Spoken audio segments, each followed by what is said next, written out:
like to call tonight's meeting of the City of Tacoma Park City Council to order. Will the clerk please call the roll? Mayor Searcy, Here. Councilmember Fulcher, Councilmember DeBala, Councilmember Gibson, Here. Councilmember Siemens, Present. Councilmember Honzak, Present. Councilmember Small. Councilmember Small stepped away for a second, so we want to make sure that he'll be marked as present. Also, we want to wish Councilmember DeBala a speedy recovery as she's out today with her hip surgery. And there may be a possibility that Councilmember Fulcher will join us later via Zoom, but she is in transit right now. So we don't have any changes to today's agenda.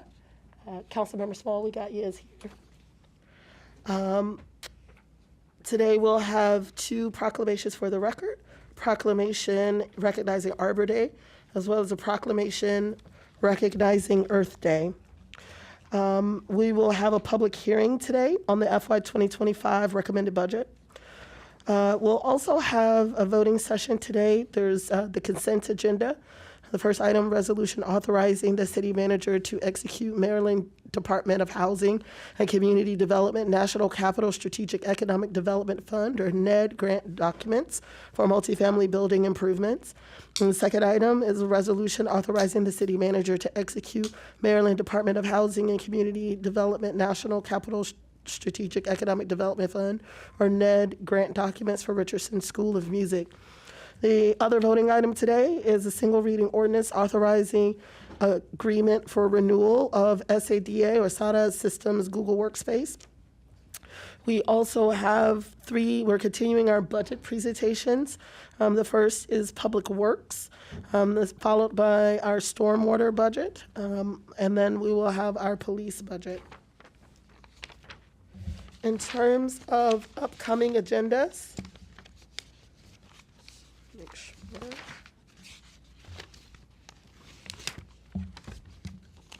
We will be doing a number of additional meetings related to the budget over the next few days. On Monday, just as a reminder for folks, Monday, April the 15th at 7:30, we will be meeting on Monday, this coming Monday, April the 15th at 7:30. We'll have budget presentations continued. So the department budget presentations on community communications, the library budget, the recreation budget, housing and community development budget. We will also have a meeting next week, April the 17th at 7:30, and where we will continue our budget work sessions, and we will pick up with the budget reconciliation that will be happening on April the 17th. On Wednesday, April the 24th at 7:30, we'll have a public hearing again on the FY 2025 budget, and we will continue with our budget reconciliation. On Monday, April the 29th, the City Council will have a special meeting at 7:30, and the budget work session will be our final budget reconciliation. So just as a reminder, on Wednesday, May the 1st, the City Council will not meet in order to enable staff to finalize the budget in preparation for the first reading of the budget on May the 8th. Okay, so I know that we have a number of different Monday meetings that will be happening in addition to the Wednesdays. So just want to remind my colleagues that we will be meeting again on next Monday. So with that, I'm going to read a couple of proclamations that we have for this evening. The first proclamation is supporting Arbor Day 2024 in Tacoma Park. Whereas trees are an important part of the character of Tacoma Park and provide many benefits to residents, and whereas trees improve air quality, reduce stormwater runoff, provide shade, lower summer temperatures, and reduce energy use in buildings, remove air pollution by absorbing emissions that contribute to climate change, provide wildlife habitat, and contribute to the beauty of our neighborhoods. And whereas the city plays a vital role in promoting and encouraging the protection and planting of trees, and whereas the city of Tacoma Park is observing Arbor Day with a celebratory gathering and tree walk on April the 20th. Now, therefore, I, Talisha Searcy, Mayor of the City of Tacoma Park, Maryland, do hereby proclaim support for Arbor Day and the urban forest in Tacoma Park and encourage residents to plant trees and help preserve the tree canopy. And our next proclamation is proclaiming April the 22nd, 2024 as Earth Day, as April is Earth Month in Tacoma Park. Whereas Earth Day first celebrated on April 22nd, 1970, and today is observed throughout the month of April as Earth Month. And whereas new and continuing challenges, including climate change, pollution, sea level rise, and loss of forests, wetlands, and other wildlife habitats, reinforce the need for adequate protections for the air we breathe, the water we drink, the land we inhabit, and the animals we live alongside. And whereas recent reports from the International Panel on Climate Change, IPCC, and the National Climate Assessment have made clear that we are in a global climate emergency by documenting the extent, speed, and acceleration of global climate change and planetary warming and their dramatic effects on the earth. And whereas the most vulnerable populations, which are often Black, Indigenous, or people of color, will be disproportionately impacted by the effects of climate change, exacerbating unemployment, displacement, and homelessness. And whereas communities, neighborhoods, and residents most vulnerable to climate impacts tend to be the least prepared to manage and recover, and our youth will see the long-term results of a dramatically changing climate. And whereas the City of Tacoma Park declared a climate emergency in 2019, a climate emergency response framework for Tacoma Park was adopted in 2020, and the City of Tacoma Park has committed to the aggressive climate action goal of achieving net zero emissions by 2035. And whereas Earth Day reaffirms our responsibility in the global effort to combat climate change and protect our planet for all. Now, therefore, I, Talisha Searcy, Mayor of the City of Tacoma Park, Maryland, hereby proclaim April 22nd, 2024 as Earth Day and the month of April as Earth Month in this city, and call on residents to reflect on our environmental impact and commit to positive change by participating in local level efforts, including the upcoming Earth Day celebration on April the 20th, 2024. All right. And so with that, oh, wonderful. Councilmember Fulcher has joined. And so with that, we're going to move to our next agenda item, which is a legislative update. And our lobbyist in Annapolis, Ann Seacott, has joined us and can tell us about the closing of this year's session. Hi, good evening, Mayor and City Council. Happy to be here post-session. We made it. Yay. I'll hit some highlights for the things that passed and didn't in reflection of the city's priorities. First and foremost, related to the budget, wanted to make sure we highlighted, I think I mentioned this last week, but just highlighted that the District 20 team did come through, and the $200,000 legislative bond initiative was funded by the district. So that's really fantastic. And, I think emphasizes what we already knew, which is, the really great partnership that we have with the district team. And also just quick on the operating budget, an issue had arisen around some highway user revenue formulas and all, and that came out in a good way. And so, but I think that overall funding of transportation is going to be an issue that comes up a lot in the next few years as we tackle a lot of challenges related to the transportation budget. Wanted to talk about a few of the things that did pass that were really good. There was a lot that happened in the arena of housing. while the good cause legislation, which was formerly known as Just Cause, did not pass, it got through the House, which is the first time it's gotten any kind of vote. And that was big news. And frankly, if it hadn't been, I think, such a big year in terms of the various renters' bills that were passing, it might have had a better shot. But it will absolutely be coming back with a great deal of effort next session. The governor had a renters' rights bill that passed, and there was a bill also called the Tenant Safety Act that passed.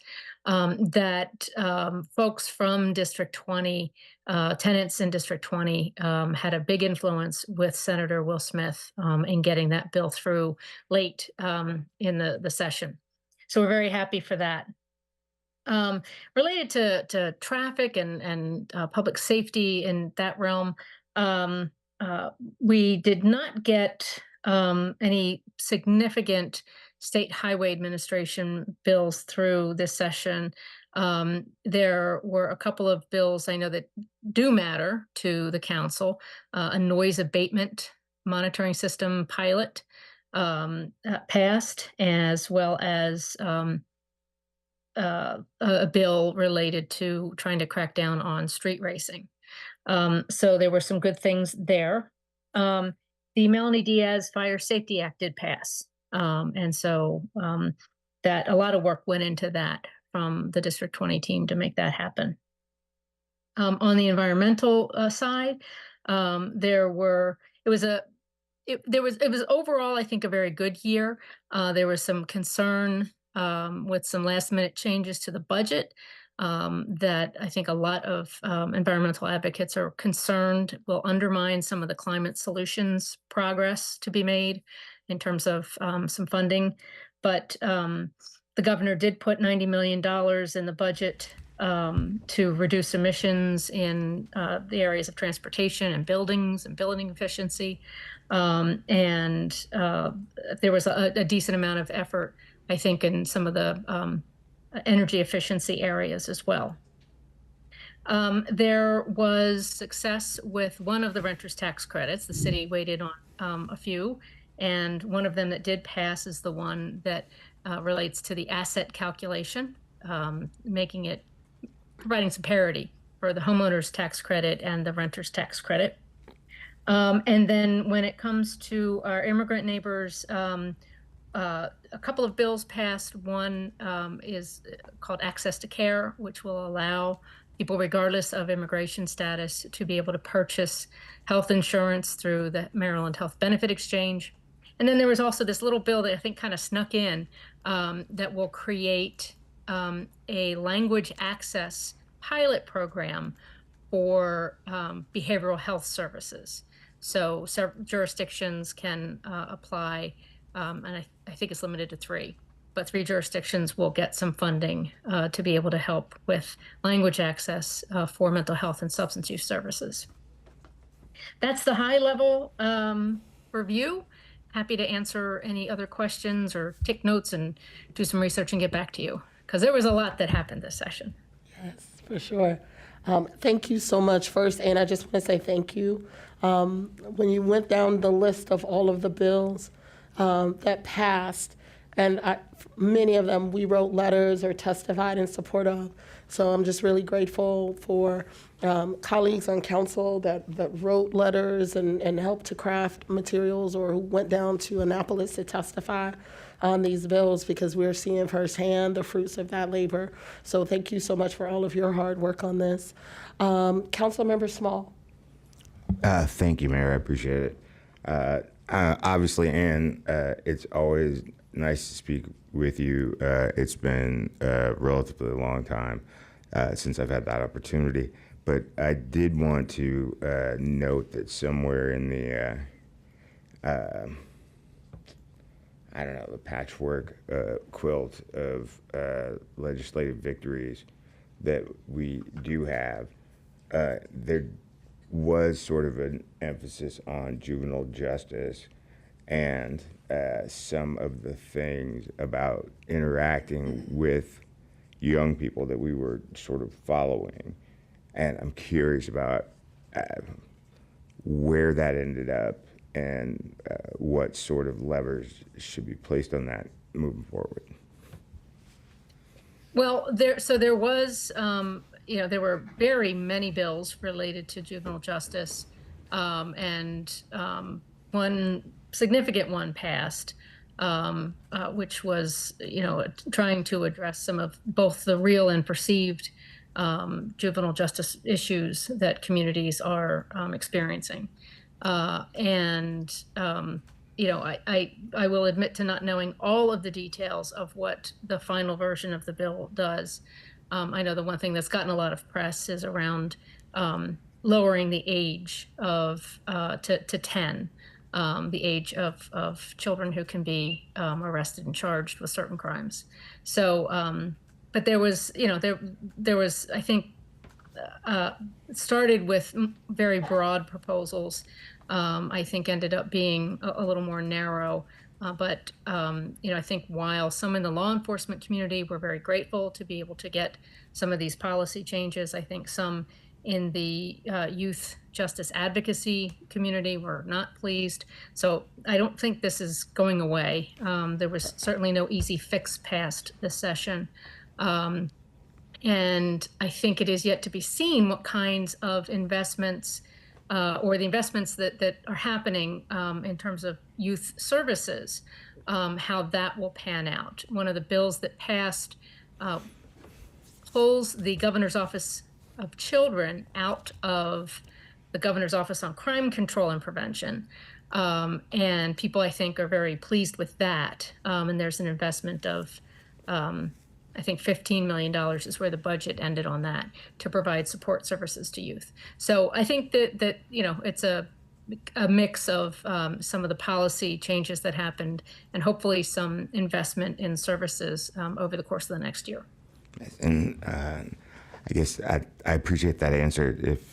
If you could provide whatever sorts of, if you get that particular lattice of the quilt or whatever that's being spun out of this session, I'd love to see those. And I guess I would also say that it is important to know that the ebb and flow of trying to figure out something so important as this is part of the thing about having a functional democracy. So I appreciate the him and the han as much as I do the savvy by which people move their things forward.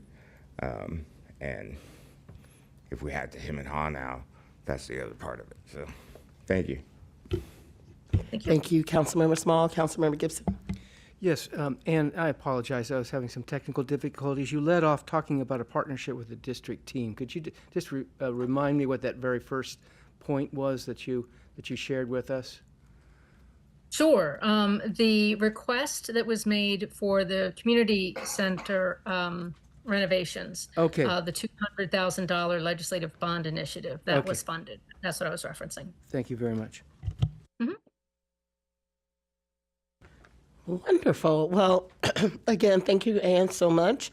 And we hope to have you, once we've had some time to just decompress from the end of session, definitely look forward to having you come back later this summer to just kind of talk through some of the lessons learned and to try to get us to the point where we can start preparing for next session and really start thinking about what are some of the things that we want to push forward as a city and well in advance of the next session. So thank you so much for coming out every week. We really appreciate it. I look forward to the work ahead. Thank you all. Thank you.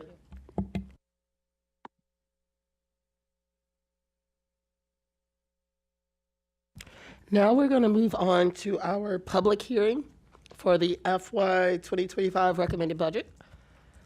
And I'm just going to check with the city clerk to see who signed up. So we have two people signed up, Gabriel Anderson and Bruce Anderson. Wonderful. I don't have to speak. I just thought we were signing. No problem. Well, Gabriel, come on down.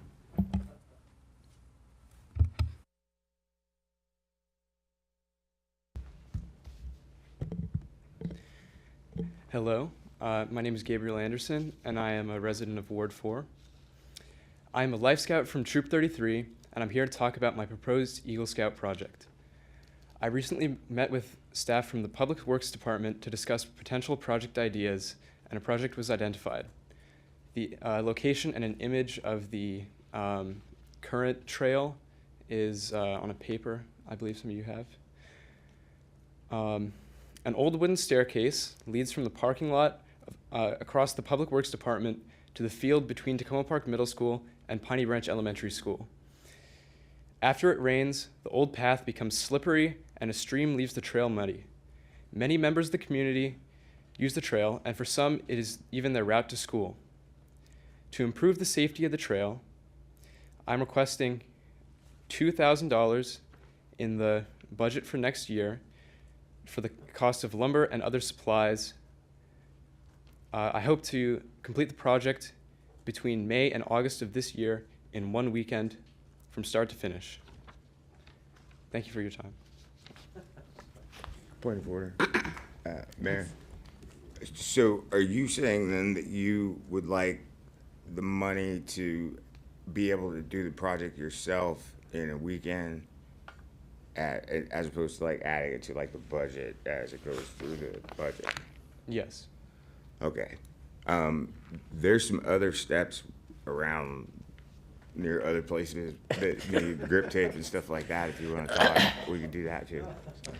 Well, I just want to confirm, Gabriel, that you are looking for council to approve budgetary support for this project, correct? I Yeah. think it's what, $2,500? 2,000. 2,000. Okay. Okay. Awesome. And so you're here today to ask for the $2,000 for the potential of it going into this budget. But if we happen to be able to find $2,000 in our current budget, would the Boy Scouts be able to to take on this project any sooner?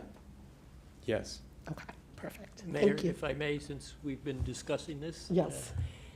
I would just like to have the city manager put this item on the reconciliation list so that we can discuss it as we discuss the budget. And thank you, Gabe, for coming here and bringing this idea to us.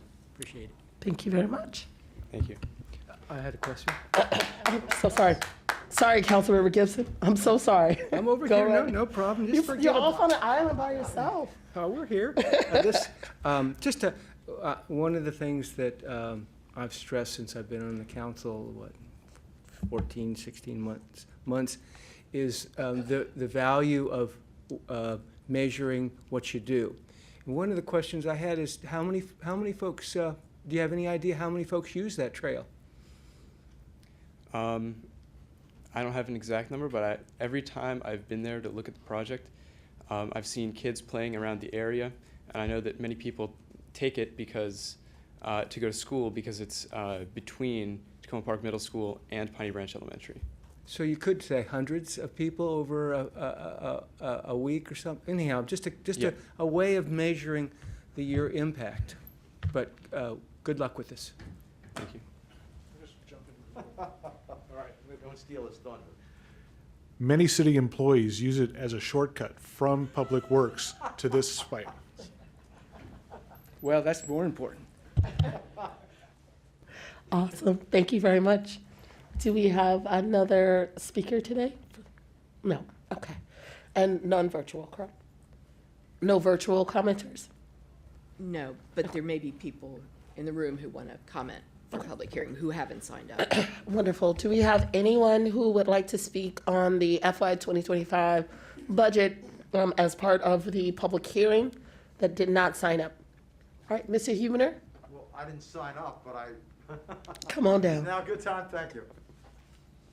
Well, at the enlightened direction of our ringleader, or I was going to say ringmaster, but I wasn't sure. I want to thank the mayor again. I appreciate this. I try to keep this to a minimum. We all know I have lots to say. Good evening, Paul Huebner, Ward 3. I can see, looking over the past 5 years of the city's adopted budgets, that the city has been diving down a path of deficit and shortfalls. On a personal note, my property taxes increased over $1,000 last year, and keeping the current rate will increase by over $800 again this year. That is not sustainable for me and for many other residents. 72% of city revenue is derived from property taxes, and 78% is allocated to personnel expenses. Personnel and wage increases are 4.7%, while the federal cost of living adjustment is 3.3%. How is that sustainable for the 1 in 8, or 13.6% of residents over 65, many of whom rely on Social Security as their primary income? Of all households, nearly 20%, or over 660 households, are cost burdened, meaning they spend over 30% of their income on housing alone. This group spends 30 to 80% of household income on housing. On a broader scale, Tacoma Park residents pay around 50% more in taxes than all other Montgomery County residents.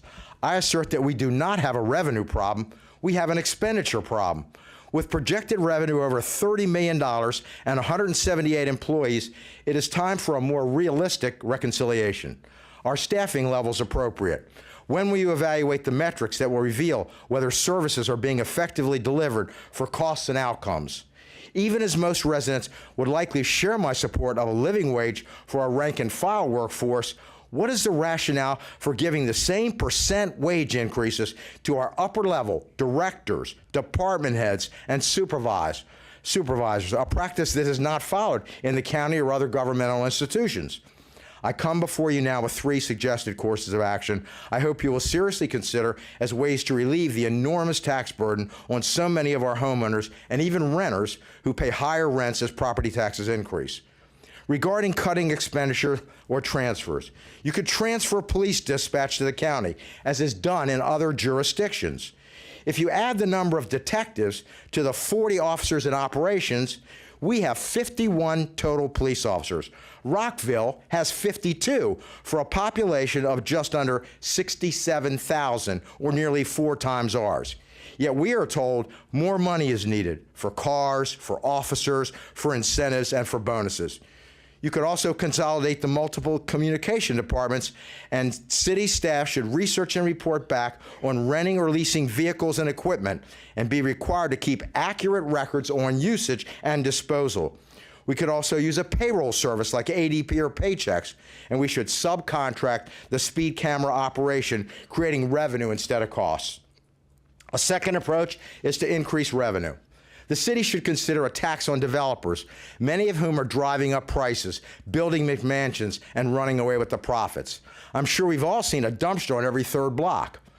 You should reinstitute some type of replacement tax for the nearly $400,000 loss of the inventory tax, now borne by homeowners. Consider alternative business taxes. There should be more rational costs for businesses to use our public space, such as 75% of the cost of their interior rents, or else return the spaces to the public parking use. You should increase the taxes on utilities like Washington Gas and Pepco. Then any additional costs from those tax increases will be borne by a much larger population. A third model would be to subsidize those in need. The city should consider social redirection programs, institute a senior tax credit, as is done in Washington, D.C., and decrease the lifetime residency requirement below the existing 40 years. The city cannot continue doing business in the same old way. Doing so will displace even more elders and lower-income residents who have helped to make this city a nice place to live. Thank you for your attention and for your willingness to serve the community. Thank you. Do we have any other public comments on the FY25 budget for the public hearing? Okay. Right. Welcome, Arthur. Arthur David Olson, Ward 4, Herbie Hancock Avenue. The proposed budget is called a bridge forward. When traveling, to make a good decision about whether to pay the toll for a bridge, you need to know if the bridge is going where you want to go and how long it will take to get there. That's true here as well. This bridge budget might take the city to a number of places: where unrestricted reserves are sound, where the police pension is fully funded, where the equipment replacement reserve is fully funded, where all existing programs and staff are maintained, where taxes rise by at most the rate of inflation. But given financial reality, the situation is not like the movie. We can't have everything everywhere all at once. Knowing where the bridge is headed is particularly challenging now since there's a new city manager. We don't have a lot in the way of past statements and past actions to go on. The proposed budget takes steps in the right direction. I'm confident this budget is not the Brooklyn Bridge. But before the council buys it, I hope you will get some sense of what the destination is, of what goals will be prioritized going forward. Thank you. Okay.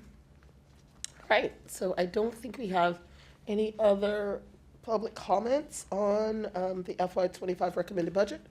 And just wanted to confirm that we don't have any general comments tonight? Nope. Okay. Kelsey? There may be comments on voting items. I Okay. don't know if there are. Do we have any comments on voting items tonight? Just as a reminder, we're voting on the two NED grants. The first is for multifamily building improvements, and the second is for Richardson School of Music. And then we also have a single reading ordinance authorizing agreement for renewal of the SADA systems at Google Workspace. Do you have any public comments on voting items? Okay, seeing none, do we have none virtual? Okay, and we don't have any general comments? I believe we do have one general comment Okay. coming up in the room. Excellent.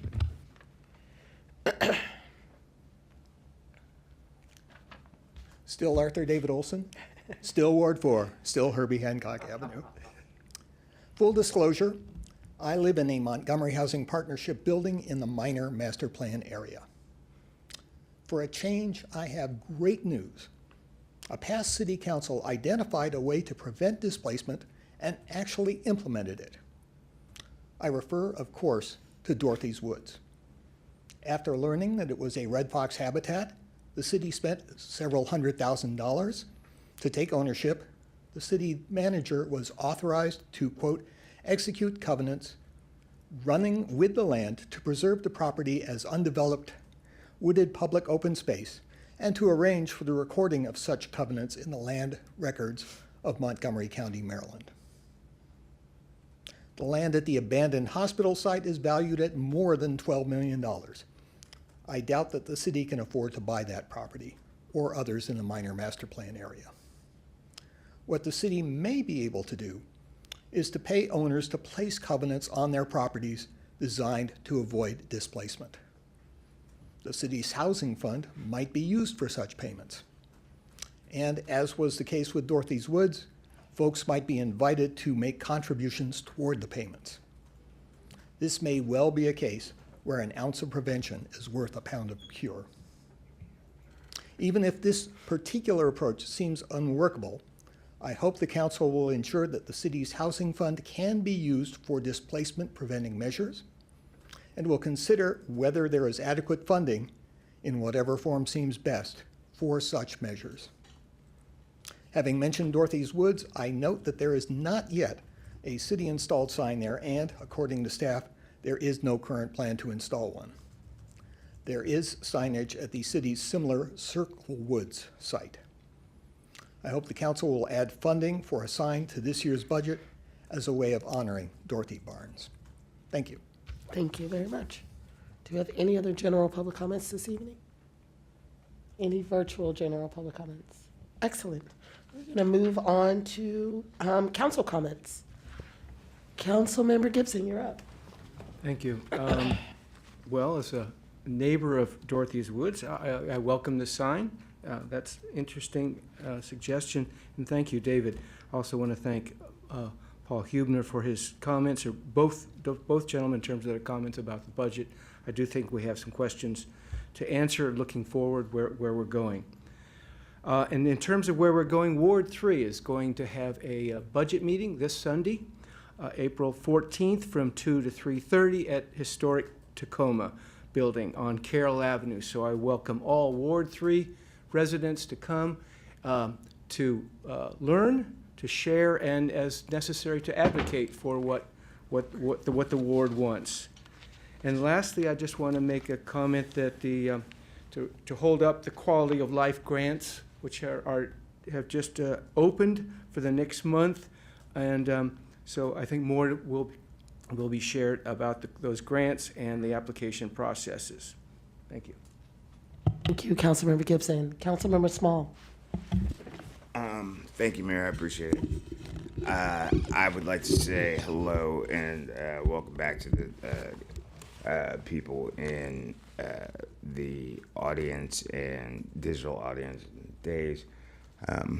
I am quite rested, and although my voice doesn't sound like it, from a wonderful trip to Jordan. We were there for 2 weeks, saw a lot of family, did some really cool touristy things, and recharged profoundly. And so I'm excited to come back, and the very first thing that I have to do for the city is have my regularly scheduled meeting with the city manager, in which we went over the parameters of the upcoming budget that was going to be duly appointed and delivered under statutory requirements. Hearing. And then I had a chance to look through it and see where the direction and vision of what those things are. And I was like, holy smokes, that's awesome. That's a lot of public policy all at once. It's just making me excited.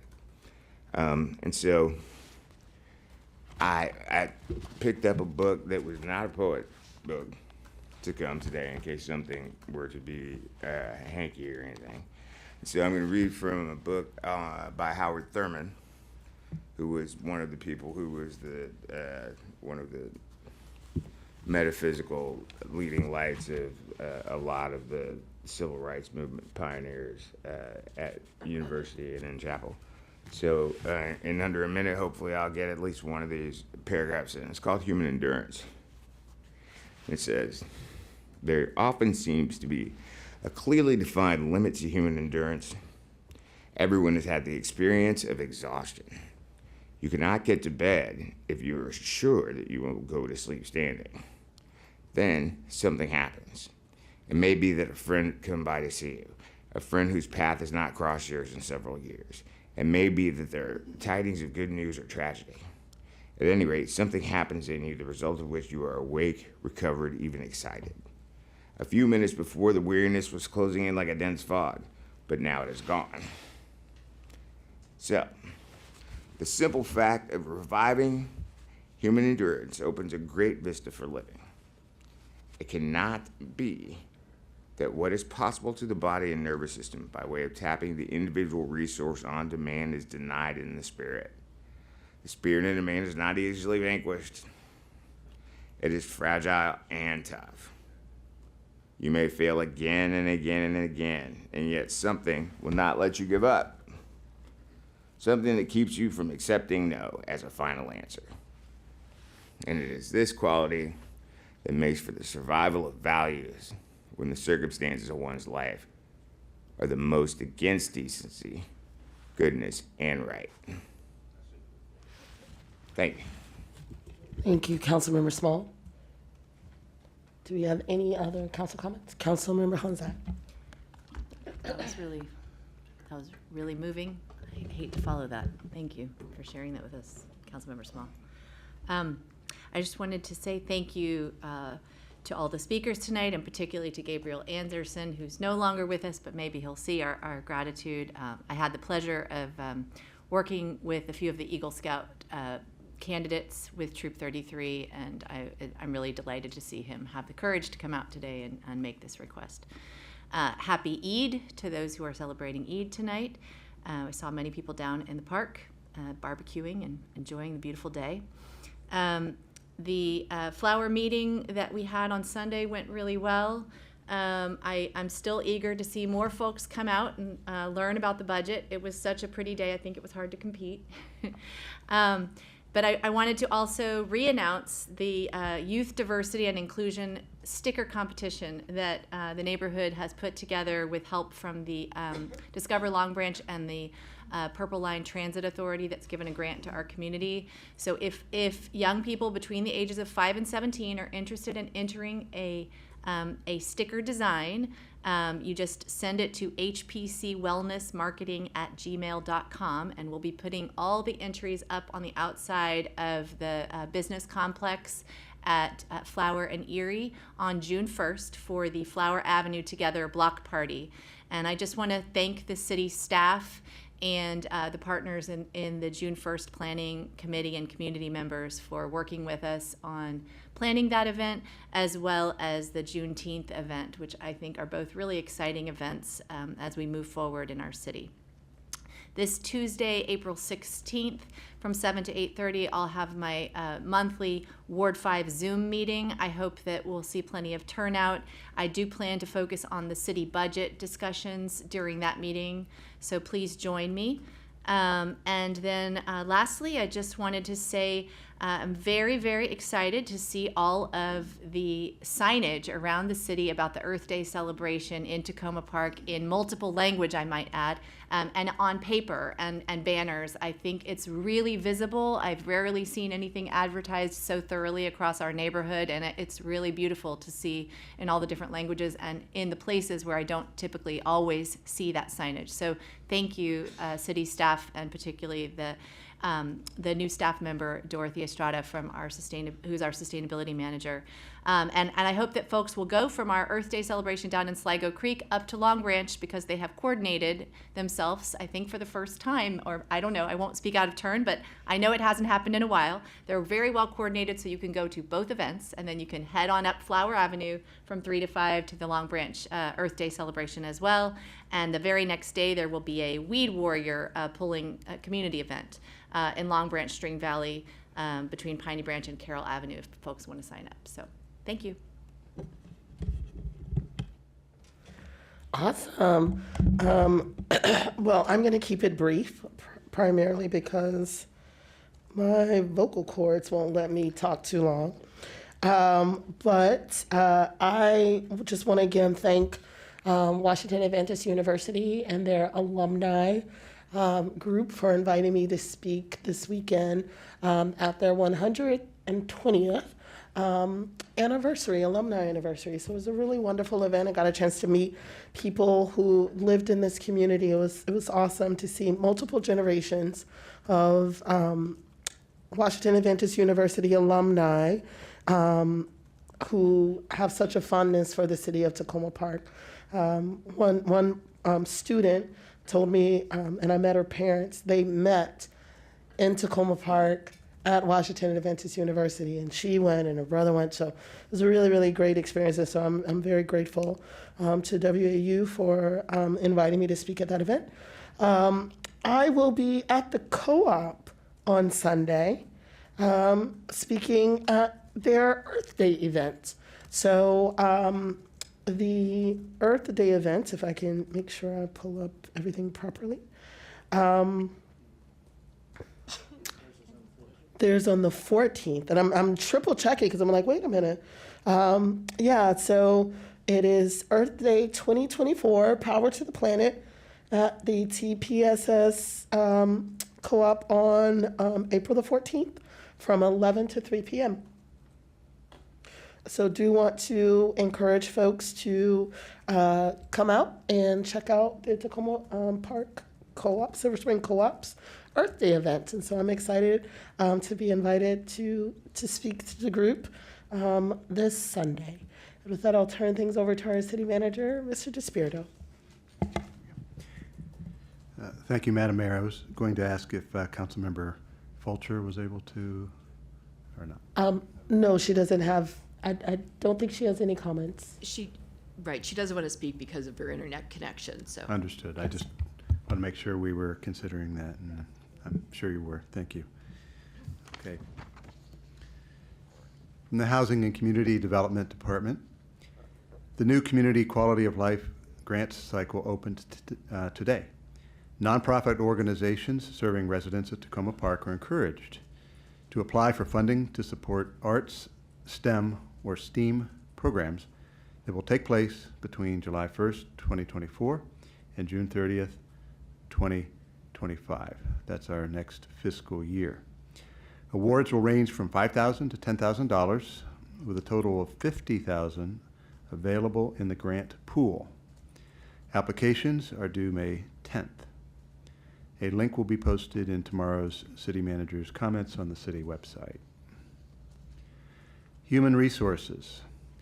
Please join us in welcoming our newest member of the Human Resources Department, Monique Miller. She started on Monday as a Human Resources Generalist. Ms. Miller has over 10 years of human resources experience, which includes benefits administration, training and development, and employee relations. Her expertise will be a great asset to the city. We welcome you, Monique. From the Police Department, Tacoma Park Police and Inova Blood Donor Services are once again teaming up to host a Tacoma Park Community Blood Drive on June 1st between 11:30 a.m. and 4:30 p.m. Your selfless act of donating blood can help save lives, and it only takes a short amount of time. Let's come together as a community to positively impact the health and well-being of those in need. Register today, and a link will be included in tomorrow's posted City Manager comments. We look forward to seeing you on June 1st at the Tacoma Park Municipal Center at 7500 Maple Avenue in the Azalea Room. From the City Manager's office, you are invited and encouraged to provide feedback on the fiscal year 2025 budget for the City of Tacoma Park. Try out our new budgeting tool called Balancing Act. A link will be included in tomorrow's posted City Manager's comments. This budget simulation is a way for you, the public, to learn more about the city's spending and revenues. The module starts with a snapshot of revenues and expenditures for fiscal year 2025 proposed budget. As you work through the module, you have the ability to adjust various expenditures and revenues by using the plus and minus symbols. Real-time updates will show the impact of your funding choices at the top of the screen. And before submitting, please provide comments as you adjust the budget so we can understand your reason for adjusting each item.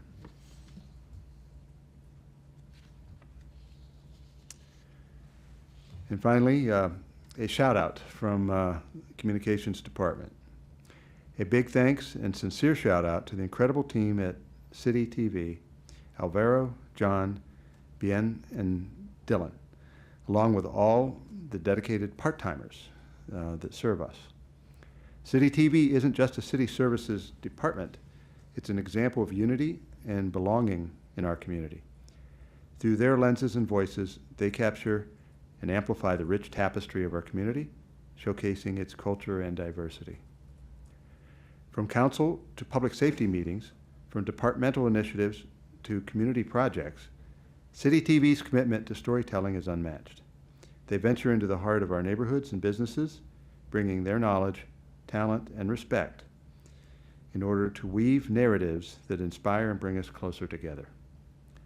Thank you, City TV team, for not just reporting on our community, but for actively helping to shape and nurture it with your passion and dedication. You truly represent the spirit of inclusivity and connection in Tacoma Park.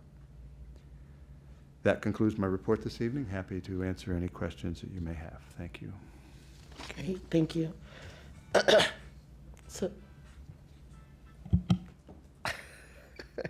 So we're going to move right into our voting session. Just as a reminder for folks, we have a consent agenda item where we will be voting on both items unless, in a single vote, unless someone would like to pull one of these items and vote on it separately. The consent agenda includes the resolution authorizing the city manager to execute the Maryland Department of Housing and Community Development National Capital Strategic Economic Development Fund, or NED, grant documents for multifamily building improvements. as well as the resolution authorizing the city manager to execute Maryland Department of Housing and Community Development National Capital Strategic Economic Development Fund, or NED, grant documents for Richardson School of Music. Would someone like to move the consent agenda? Thank you, Councilmember Second. Gibson, for moving. Thank you, Councilmember Hanzak, for seconding. Any points of discussion? All right. All those in favor of the consent agenda? Well, actually, we need to do a roll call because we have a virtual person. Yes. Could the clerk please call the roll? Councilmember Fulcher? Aye. Great. Councilmember DeBala? Yeah. Councilmember Gibson? Yes. Councilmember Siemens? Aye. Councilmember Hanzak? Yes. Councilmember Small? Aye. Mayor Searcy? Aye. The next item is the single reading ordinance authorizing agreement for renewal of the, I want to say that, is it SADA or S-A? SADA, okay, systems, Google Workspace. Would someone like to move the single reading ordinance? So moved. Thank you, Councilmember Small. Councilmember Gibson, I saw you getting ready to, I will second. you will second it. Thank you very much. Are there any points of discussion or comments for this? I do have one quick question. We did receive a comment from a resident regarding the number of licenses that are covered under this contract and whether or not there are more than we actually need, given the number of staff that we have. Has there been any thoughts around making sure that we're only obtaining enough? There was a response. Yep. Yes, thank you, Mayor Searcy. We did respond to that inquiry and shared that with all council, but we appreciate it coming up for public discussion too. The response to that question was that in addition to the personnel, they're also operating purposes for or reasons for emails. So as a, for instance, there are internal operations such as repairs and questions that come to HR that are facilitated through a dedicated email. Same thing for IT requests. Some of our hardware and software also require email addresses for notifications and for system reports and things like that. So the SADA email request and the aggregate number take that into consideration. So it does incorporate both kind of the operating needs for email addresses as well as kind of the personnel needs. So the number that we have is adequate for those two reasons. Excellent. Thank you so much. All right. Are there any other questions or points of discussion? All right. Will the clerk please call the roll? Councilmember Fulcher? Yes. Councilmember DeBala? Councilmember Gibson? Yes. Councilmember Siemens? Aye. Councilmember Hanzak? Aye. Councilmember Small? Aye. Mayor Searcy? Aye. All right. So do folks think we may be able to keep on rolling into our work sessions this evening? All right. So we're going to turn things over to our wonderful city staff who will take us through our next batch of budget presentations. First up is the Public Works budget. It's a 15-minute presentation followed by 20 minutes of Q&A. Thanks,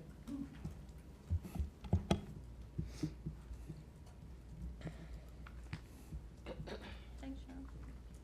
Good evening. Glad to be here tonight.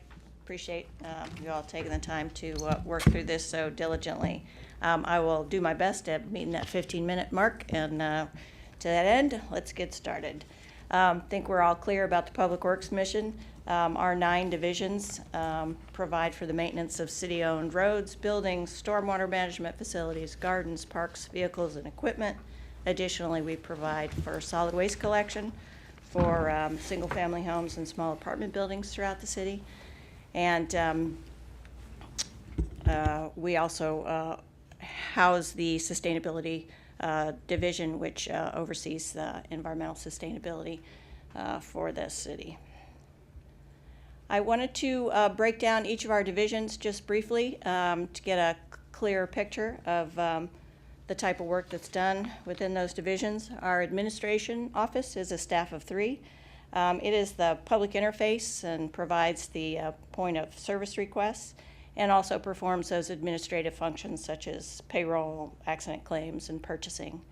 Our building maintenance facility handles the facility maintenance and custodial services for the four city buildings that we manage. That's a staff of 6. This current year, we were able to reduce the FTEs by 0.25, and we did that with new hires. We were able to actually hire people to work a schedule of Sunday through Thursday and Tuesday through Saturday. So we eliminated a quarter-time, part-time person that used to work 4 hours on Saturday and Sunday. Now we're able to provide a custodial service from 6 a.m. to 11 a.m. weekdays and 8 hours a day on the weekend. So greatly improved our ability to manage, particularly post-COVID, with the building getting busy again and multiple users in rooms. We've got a number of projects in addition to the just general work that we do, specifically planned for fiscal year 25. Some of them are included in the CIP, including the replacement of this building's HVAC control system, which was originally installed in 2017. That software-based program is no longer supportable and needs to be upgraded. The secondary emergency generator in the back of the building has been around for quite a while, I think 2003 or so, and is scheduled for replacement. Also, the air handler in our teen room in the back of this building. Interestingly enough, that project will be able to recycle a air handler unit that was removed from the computer learning center that was installed just a few years ago. So we're going to be able to reuse that equipment rather than dispose of it and solve a problem we're having in the teen room with a less than ideal functioning HVAC unit. Those are all capital project related. We have operating budget funds for special projects, including refinishing the dance floor on this level of the building, replacing the auditorium, bathroom, and hallway flooring that you all use directly behind you, replacing the sink and cabinets in the Azalea room, and replacing the hot water heater in the rec center on New Hampshire Avenue with a more efficient model. Next up, our equipment maintenance division. That's a staff of 3. We service over 90 city vehicle fleets. 80% of the repairs are performed in-house, and we have a supervisor and a staff of 2 mechanics. We also maintain our fueling station for both diesel and gasoline and meet all state requirements related to testing and management of those fueling stations.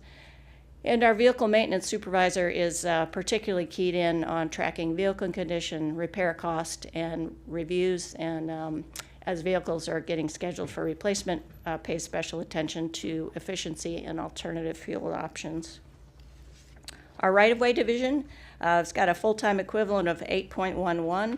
It's a little deceptive. It's actually a 7-member staff, and that additional 1.1 FTEs is related to our leaf collection program, 5 weeks of the year in the fall, where we bring on 10 additional staff to support that operation. As you know, they manage parks, playgrounds, roadways, street signs, leaf collection, snow removal, and emergency response. They also provide for the staffing and support for city festivals and public events. The street sweeping operation takes place out of the right-of-way division. As I previously mentioned, so does leaf collection. Our solid waste division is a staff of 10, providing the collection of trash, recycling, food waste, and yard waste. We also oversee drop-off stations for special items, including household batteries, electronics, waste oil, and antifreeze. Coming up, our annual hazardous waste drop-off, which takes place the first Saturday in June. That's an annual event and will be taking place this year on June 1st at the Public Works facility. And lastly, while most collection is curbside, we do offer at the house or beside the house collection for those residents that are elderly or mobility limited. Our sustainability program is a FTE of 1. The FY25 proposed budget also includes a part-time intern to help with some of the activities. Some of the plans for FY25 includes annualizing our Earth Day event, which we're very excited about this year, the enthusiasm that our sustainability manager has come into the job full force, and so looking forward to that. We already have 28 partners signed on to assist us with that event coming up on the 21st. and other special events. Hopefully those of you may have been able to see the solar information session. We'd like to replicate those on an annual basis, as well as other community events to provide guidance and information on electrification, energy efficiency, and similar projects. This year, proposed for FY25 is to resume almost similar funding levels to what we used to have in the sustainability budget for electrification and energy efficiency grants. A lot of that money had transitioned to ARPA money, and in FY23 in particular was specifically geared towards multifamily buildings. So we're resuming funding in the request to provide grant programs for low and moderate income residents, commercial, single family, and additionally, we'd like to have a category for EV chargers, placement particularly focused on commercial or multifamily locations. We're continuing the multifamily electrification and efficiency grant program through our partnership with HCD, received a large grant, and I'm sure Ira and others will speak to that, but that's ongoing this year and will continue into next year. That office also maintains our standing with the Sustainable Maryland Certified Global Conference of Mayors Carbon Disclosure Project. We also are required to do building performance reports for this particular building on an annual basis now. Some of the program goals that we have for FY25 out of this office is to develop our fleet transition policy. We have one in draft form and looking forward to spending a bit more time on that and presenting it to the council and public, as well as a city electrification plan, just electrifying all our current gas or greenhouse gas fueled equipment, as well as identifying federal, state, and county grant opportunities, of which there are aplenty, and our sustainability manager has been actively working with our grants coordinator on identifying those that are be most suitable for us. So more to come on that. Our vegetation maintenance division has got an FTE of 5.17. Again, that's really four full-time people. The additional 1.17 staff are associated with seasonal employees that are hired specifically to facilitate mowing and maintenance operations at the heavy activity time of the year. That division maintains a large number of sites and quite a bit of acreage. And we've provided some supplemental information to council, which I don't know if been shared yet, about the specifics of the sites and locations, so we can provide much more granular level of detail on that. In addition, our vegetation maintenance division provides the sidewalk clearing for storm events in the time of winter when we have them. Interestingly enough, we've measured the amount of sidewalks they oversee and clear, and it's almost 4 miles, which was a surprise to me. Our vegetation maintenance division is our most active one in terms of integrating with volunteers. We have an active program of coordinating with volunteers for invasive plant removal, new planting, open space vegetation maintenance, both for our own parks and projects, but also neighborhood developed projects where people approach us with an interest in assisting. And we've also been able to coordinate city programs for community participation, such as garden work days, tree plantings, pollinator weeks, et cetera, and we anticipate continuing that. Our urban forest office is an office of one, managing the urban forest and the tree ordinance. We project for FY24 to plant 150 trees through the Tree Tacoma project. That is a lower number than we did in 23, but I think it reflects a more accurate, probably steady state number. The first year was, we had a lot of enthusiasm. I think we were 233 trees or so were planted. Again, the funds for that program are not from the general fund. They are entirely from the tree fund. So that is a fund that is dedicated for tree planting paid by residents who have a tree permit. Our online permitting process has greatly improved the reduction of administrative time associated with our permit processing, and also made it more convenient and easy for residents. They can apply online, pay online, get their permit online. So it's been a helpful transition.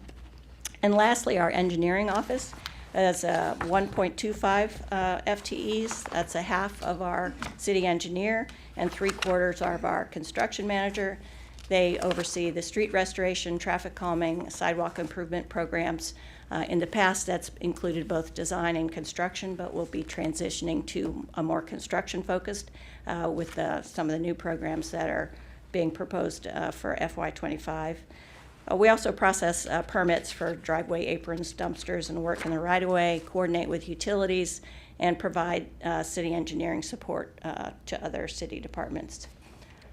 Won't bother there. We've just gone through that. Some of the successes I wanted to remind folks of so far this year. We've had a very busy year and been able to accomplish quite a bit.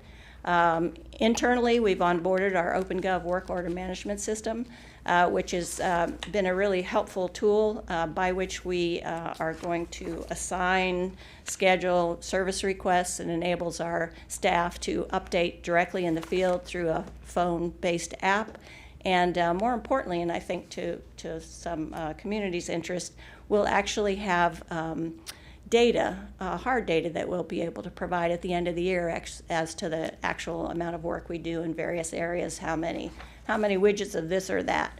So we're looking at a way to not only manage and track our requests better, but also be able to report on the production that we do.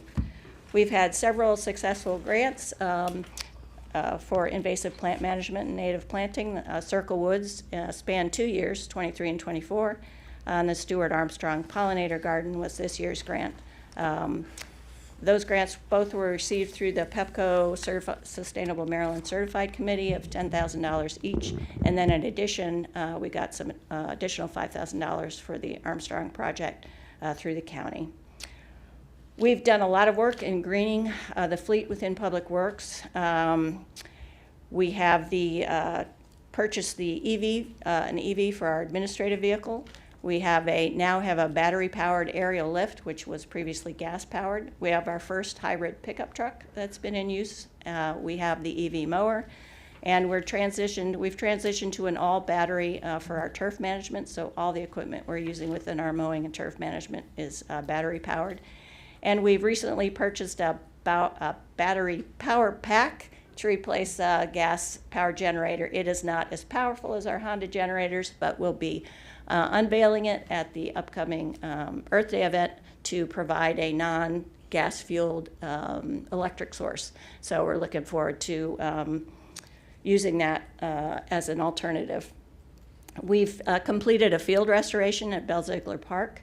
We've authorized a new contract for vegetation maintenance for the contractual work that we do on streetscapes and bioretention facilities, replaced the front gate at Public Works. We have placed our order for 2 trash trucks, still waiting. June or July is the latest date. We appreciated council allowing us to go through that process early. So even though it was authorized, but we were able to order it in May of last year, predicting the delay, but we are still waiting. We've completed the ADA sidewalk repairs on Ethan Allen Avenue. That was our SHA-funded project for this year. That completes all of Ethan Allen. All the sidewalks on Ethan Allen are now ADA compliant. We were able to complete a new sidewalk and traffic calming project, which had been many, many years in the making at Hopewell, Kentland, and Larch Avenues, and creating just a lot of side benefits in the process, improving traffic control, creating a safe place for kids to stand for the buses, and assisting with some drainage and runoff issues, as well as motivating our sister, Prince George's County, to continue the work that we started, and they replaced sidewalks and the street at the end of Olson Avenue. So now that entire neighborhood has had an updo. We also awarded 9 multifamily properties with energy efficiency grants. Currently underway, we have planning for ADA repairs on the hiker-biker trail this spring, and the replacement of sections of brick sidewalk that we initially used for tree protection measures when we were doing ADA sidewalk replacement, but have been problematic, so we're going to be replacing those with a permeable surface we call PerkyPave. It won't get to all of it, but that's what we're going to be using some of our ADA funds for this year, is to take care of those trip hazards that currently exist with our short sections of brick sidewalk. And lastly, we're providing project management for the library project. in consultation with the Arcadis and the library director. Some details about the 25 budget. The expenditures for FY25 for Public Works have increased by over $400,000 or 7% over the projected FY24 level. That breakdown roughly about a little over half is associated with personnel costs, the remainder for operating costs. I've outlined the personnel factors there below. And the operating costs breaks out roughly to an increase in supplies, a significant increase in services and charges. That's largely due, as I mentioned, to resuming the pre-ARPA grant funding within our sustainability program. So we have $120,000 allocated for grants within sustainability. So that's what bumps that figure up. In the past years, it was done through ARPA or at a reduced rate. Our utility accounts have increased slightly. Conference training and dues have increased equally slightly. Our vehicle fuel costs for the department have actually been reduced. We revisited our fuel allocations and determined that the police vehicles were using higher percentage of fuel than we were allocating towards them. So we now have right-sized that, which slightly reduces Public Works and the administrative vehicles fuel use, but increases it in the police. So no money saved there, just moved around a little bit. These next two pages just basically go in a little more granular detail about the line items where there have been budget changes. I think in the interest of time, I'll speed by that, but if anybody else has a question, please let me know. Back to revenue. Our revenue remains pretty consistent year to year within those line items associated with Public Works. We've had about a 2% increase for the highway user fees from last year to this year. Otherwise, most of our revenue sources remain unchanged. Montgomery County, in lieu of road maintenance, our waste collection charges for those multifamilies that opt for city service, modest amount of revenue for sale of recyclables, for mulch sales, for our bulk trash collection fees, where we charge people $15 for up to 3 items for heavy pickup, our permit applications fee, and I've separated the general permits from the tree-related permits because they're significantly different, as well as we're projecting contributions to the tree fund of about $85,000 in FY25. Wanted to go briefly through the CIP items. Some of them I've mentioned before. In terms of equipment, we have scheduled the replacement of our crack filling machine, which was purchased in 2003, our roll-off trailer, which we use for hauling our large dumpsters, things like scrap metal, street sweeping debris, storm debris, and our tire machine, which is used for mounting regular tires.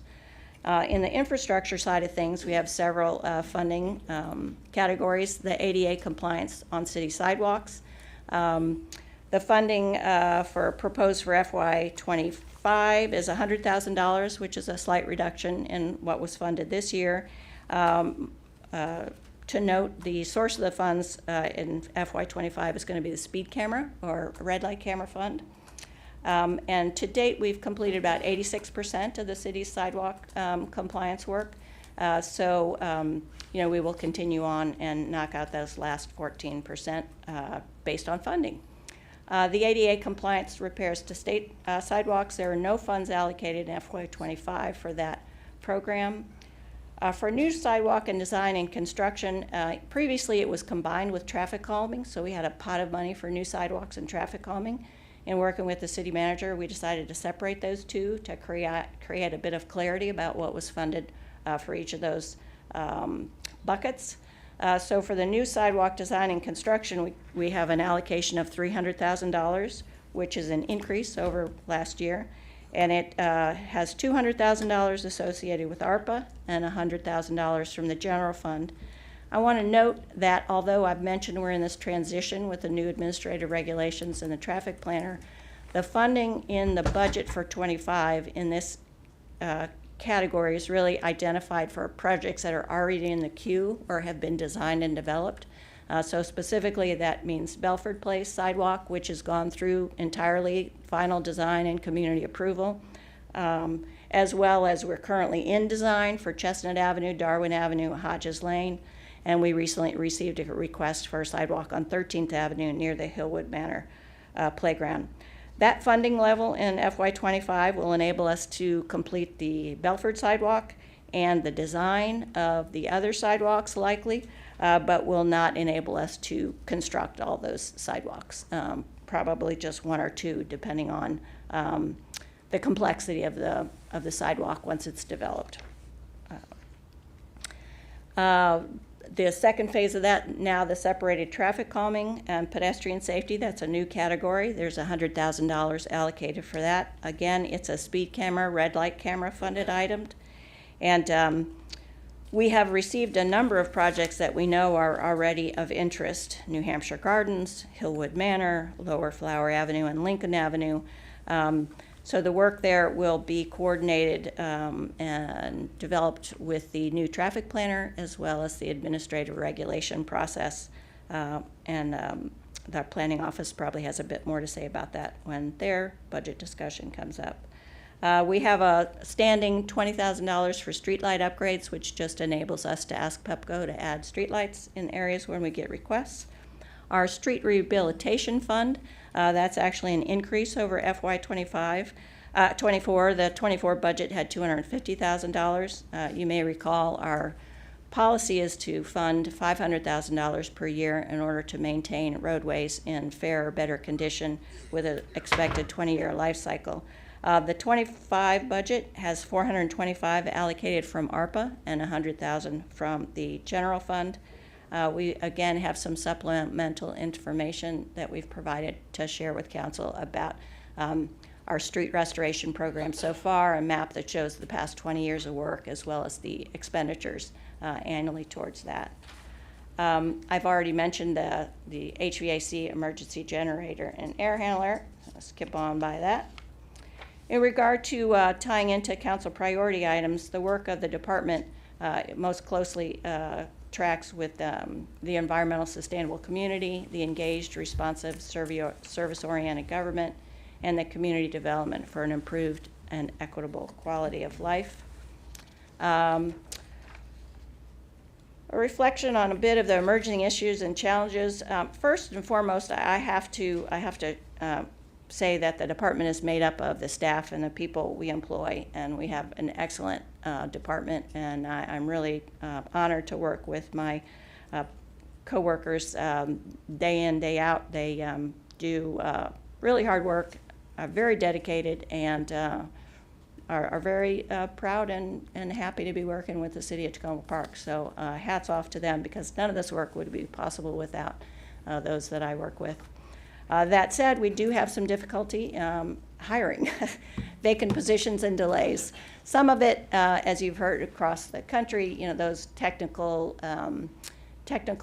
kind of positions, building engineers and CDL drivers. So those positions tend to stay vacant for a very long time.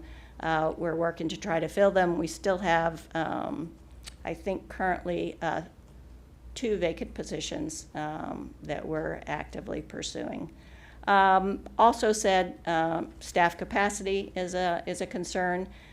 We know going in that we don't have sufficient staffing hours for the projects that we've included in the budget. We have high goals. We work really hard to make them. We do the best we can, but we know that there are going to be places where we fall short. In addition to the regular level of work that we have planned for FY25, we know we're going to be doing the lower level construction. Very happy to get that additional funding, but that'll be done, while the library project is ongoing, and the IT and cable office also need to be done. So there's just a lot of moving parts, and so it's hard to know going in that there'll be things that fall through the cracks. There were a few items that we weren't able to be included in the FY25 budget. We originally requested funding for a full-time sustainability intern. We're happy that we've got part-time allocation towards that. We slightly reduced the energy efficiency grant funding level in order to help facilitate that part-time hours for a sustainable intern. And, you know, I'm concerned about the elimination of the funding for the ADA sidewalk retrofits on state highways, but understand you can only chop up the money so far. And, you know, with the reduced allocation for ADA sidewalk retrofits, we do a great job of putting as much into that project as we can when we're working on it. So when we're fixing a sidewalk, we're not just fixing a sidewalk, we're dealing with grading issues, drainage issues, just overall improvement. So things are better off when we're finished. You know, we're anxious to get finished with the ADA work we have planned for the city. And that is it for Public Works. Awesome, thank you so much. Councilmember Small. Thank you, Mayor. I appreciate it. Yeah, I particularly appreciate it because it's been a long couple of days. Woo-hoo. Notwithstanding that, I do have a bit of a question about some things in this budget that sort of leap out to me, both in its presentation and kind of the affect at which you got to near the end of the budget presentation. And that is that, and I'd like to go to vegetation maintenance. Again, as a highly horizontal place when we were in the summertime with, it was like the kudzu video game or like when it's hot in Prince George's County. There was a lot of effort and time spent on that.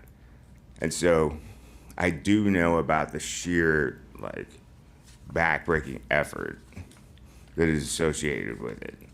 But I also know about the geographic distance of trying to get all that done in a 2.2 square mile area because it's about the same size. So my curiosity about that is that among the things vegetation maintenance is responsible for are all the turf of city-owned spaces from spring through fall. And in the rec budget, there is a section in which they are indicating that they are oversee the maintenance of some of these fields and facilities, particularly Lee Jordan and Ed Wilhelm Field. And I guess my question about that is, when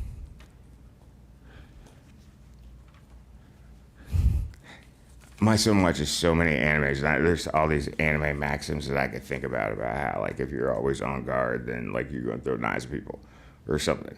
But I say that to say that I genuinely have a concern about the volume of work that is required to come out of your department, given the relative complexity of some of the other work that has to be in your department.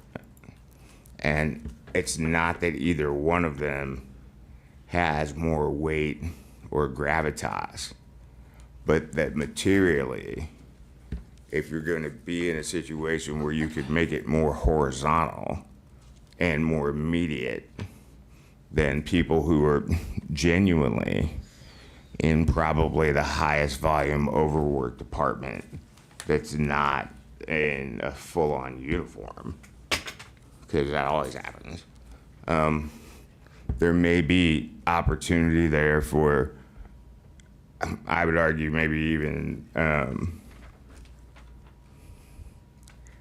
I don't know, I don't think streamlining is the right word, but what I do think is that if the acknowledgments and some of the efforts could be made more directly into areas that probably have to be a part of being reached very thin, that this would seem like a place where there might be a tangible benefit. And I was wondering if you could speak to that.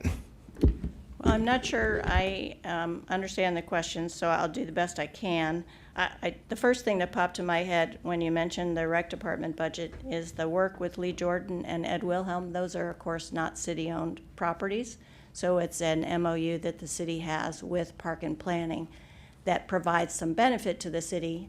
It's all done by contractual labor, so the rec department oversees contracts for mowing and sprinkler maintenance for both those fields. And in exchange for that, they get to control use and schedule it with the rec leagues and the sports leagues. So that was my point that I wanted to clarify. One of the differences between city streetscapes and parks and gardens and those fields are the work that we do is primarily oriented towards city-owned green spaces. So in addition to that, maintenance and mowing, again, I think when you see the data that we've provided to share with the council on the number of sites, it'll paint a better picture on the volume of work that we do. But I'm not sure I'm understanding your question otherwise. I guess I'll rephrase it that unfortunately, I will redirect, and I'm not trying to be pointed. But I would say that if there are tangible concerns about the allocation of resources in a department that people recognize is a very well-functioning department because they are very tired because there's a lot of things, and you are looking for places where you can maximize utility, even if that be in the classic John Stuart Mill sense of the word. I'm wondering if Public Works doing hard things like all of that and reallocating all of the crunchy environmental, like this may be the last place where this ever exists, but we do need to, cut this median down. Like maybe there's some opportunity there for a better department for you or a better functioning department for the city. And I was curious about whether or not there was enough overlap there to consider some of those things. That's what I'm saying. Daryl, can you speak to, I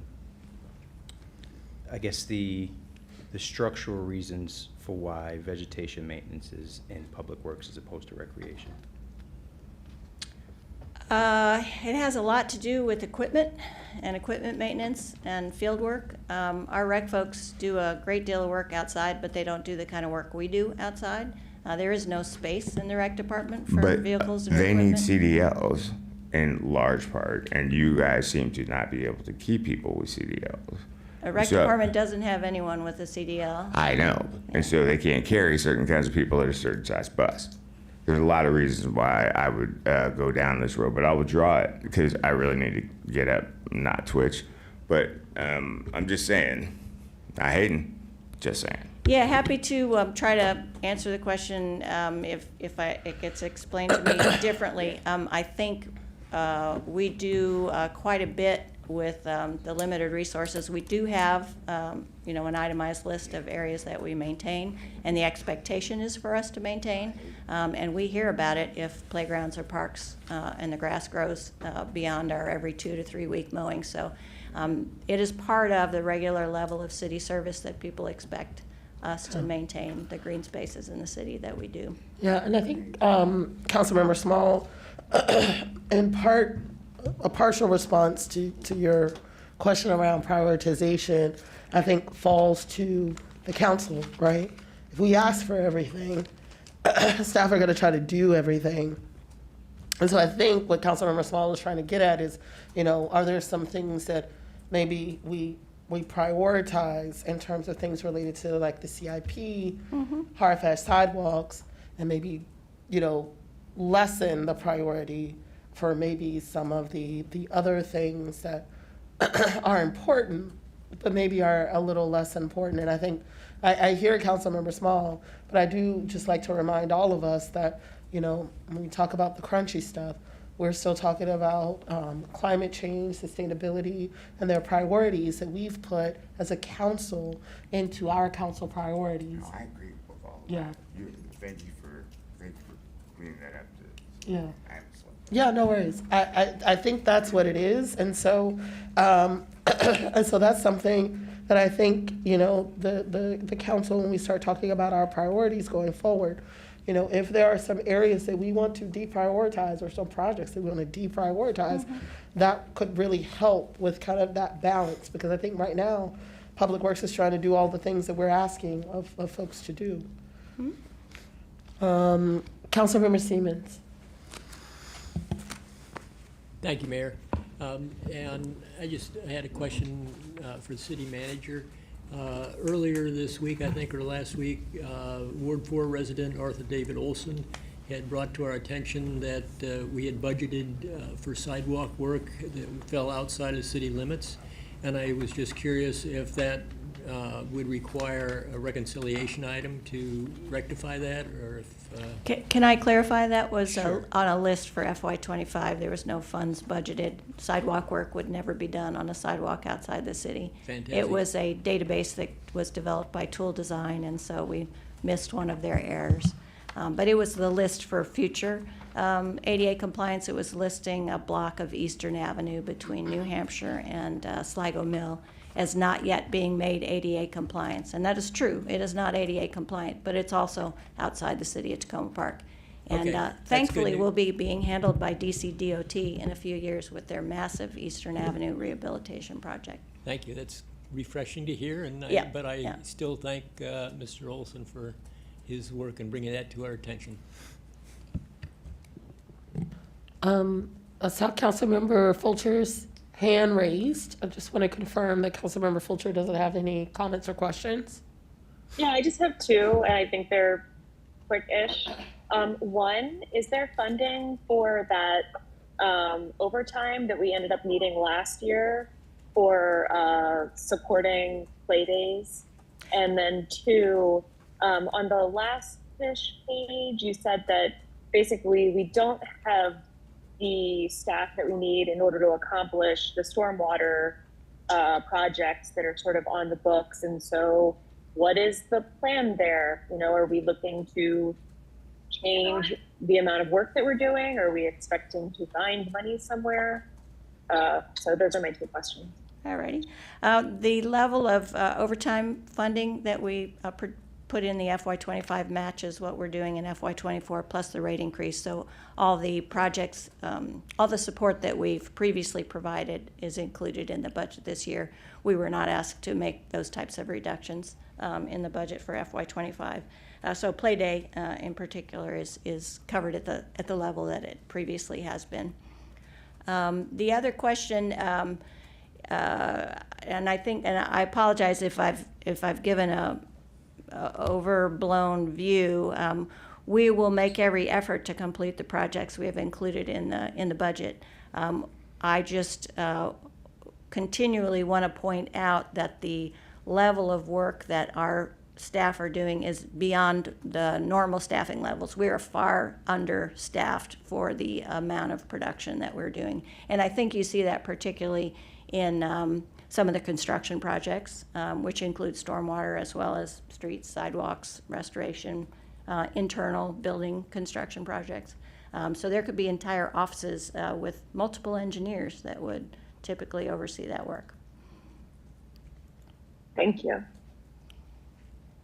Councilmember Gibson? Well, I guess I'll qualify as crunchy because that's one of the things that drew me to Tacoma Park. There are our tree cover, our green landscape, our green spaces, and I think it is a priority for the council, and it is a priority for me. Frankly, I could see more, and we spent some time this afternoon talking about other things that we might do for our open space or public green space areas, and that there may be decisions that we make in terms of prioritizing that versus sidewalks or street resurfacing, and those are valid. All of those are valid things to do, and it is our job, I guess, to help prioritize that. and I lean on the crunchy side, the greener side in this proclamation of Earth Day and Arbor Day. I think it's appropriate to hold those values up. And I do think, though, and I'm impressed, even without seeing your list of what, your exhaustive list of what Public Works does, and I'm concerned that, what can we do to make sure that we do what we plan to do, and maybe more, and maybe there is a possibility for additional expanding that partial intern to a full intern. I am particularly interested in expanding our electrification efforts, and you and I spoke a little bit about the leasing, a leasing program that an intern could potentially help with. So I'd like to follow up on that. I think that if we can use interns positively to do what we need to do with limited funds now, but we do have more ARPA funds than we will have very shortly, so we should use them to do some planning. I think electrification of our fleet is one of those. And then I had a question about the some of the state highway sidewalks. Is there no responsibility that State Highway has in doing that? I thought I had the impression that maybe they had begun to do some sidewalk work, and therefore maybe it lets us off the hook. State Highway does not, as a rule, do general level maintenance on sidewalks along their state routes. They very clearly say that that is the responsibility of the jurisdiction in which that sidewalk is located. That said, there are specific cases where they will do work. I want to point out the Carroll Avenue sidewalk, which should be called the Mayor Talisa Searcy sidewalk between Merrimack and University, which solely happened because of her beating up State Highway. So occasionally they will add funding to an existing sidewalk or existing restoration project. They are required within their own policies to do curb ramps when they're resurfacing a road. So one of our frustrations is that they will fix the curb ramps to a sidewalk that is totally impassable from an ADA compliance work, but in their mind, the work is done. They've addressed the curb ramp. Mm-hmm. So they will do curb ramps, they will not do the length of sidewalk. So you will have crossings at driveway aprons that are non-compliant and dangerous. You will have trip hazards. You will have cracked sidewalks. Those will remain.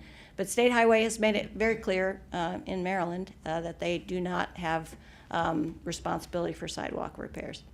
Repair versus construction, or in terms of, I mean, in my mind, there's a distinction between maintenance slash repair and new construction. What's the distinction there? Does State Highway see any responsibility for new construction? Because I presume there are places that don't have. Yeah, it has to fall within their level of priorities. State Highway is separated by districts, and the districts are separated by counties. So if Montgomery County identifies a priority, they make that request to State Highway. It gets vetted through State Highway's District 3 in our case, and we compete with everything else in terms of getting funding for capital improvements.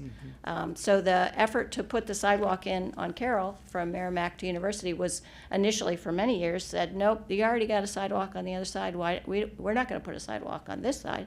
But we were able to successfully make the case. So they combine it with that Carroll Avenue project, as well as many curb ramp repairs. And they did replace the sidewalk in front of the hospital, though it is a totally non-compliant sidewalk on that section of Carroll Avenue. I'll just loop back to give congratulations for a project that I participated in, which was the Circle Woods project, and I'd like to see more of that. I know there's an issue with the covenant at Dorothy's Woods, and I will want to revisit that with the city manager and the council. And there may be other places that have the potential to do that kind of looking at the ecology, and to do more. I think it was just a wonderful project with a lot of volunteer work, which I think goes a long way to increase goodwill.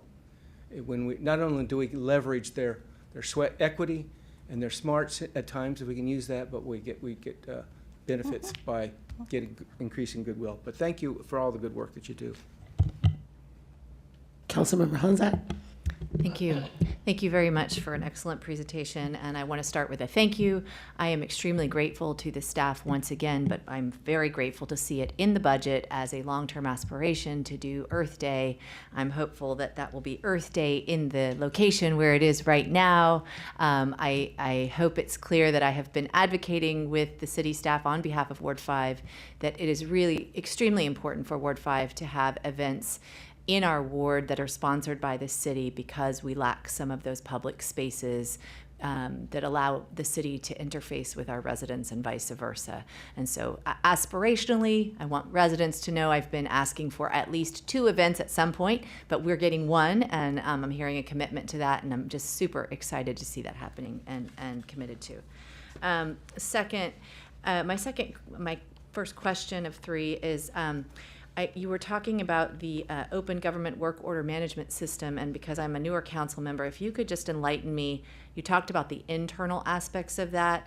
One of the things that struck me when I came in as a council member and continues to strike me is the sort of non-system that I think sort of exists, or non-functioning system for residents to say, hey, I need this done. So does this system include that resident interface, and when would we expect that piece to go online? Yeah. Thanks for that question. It does not.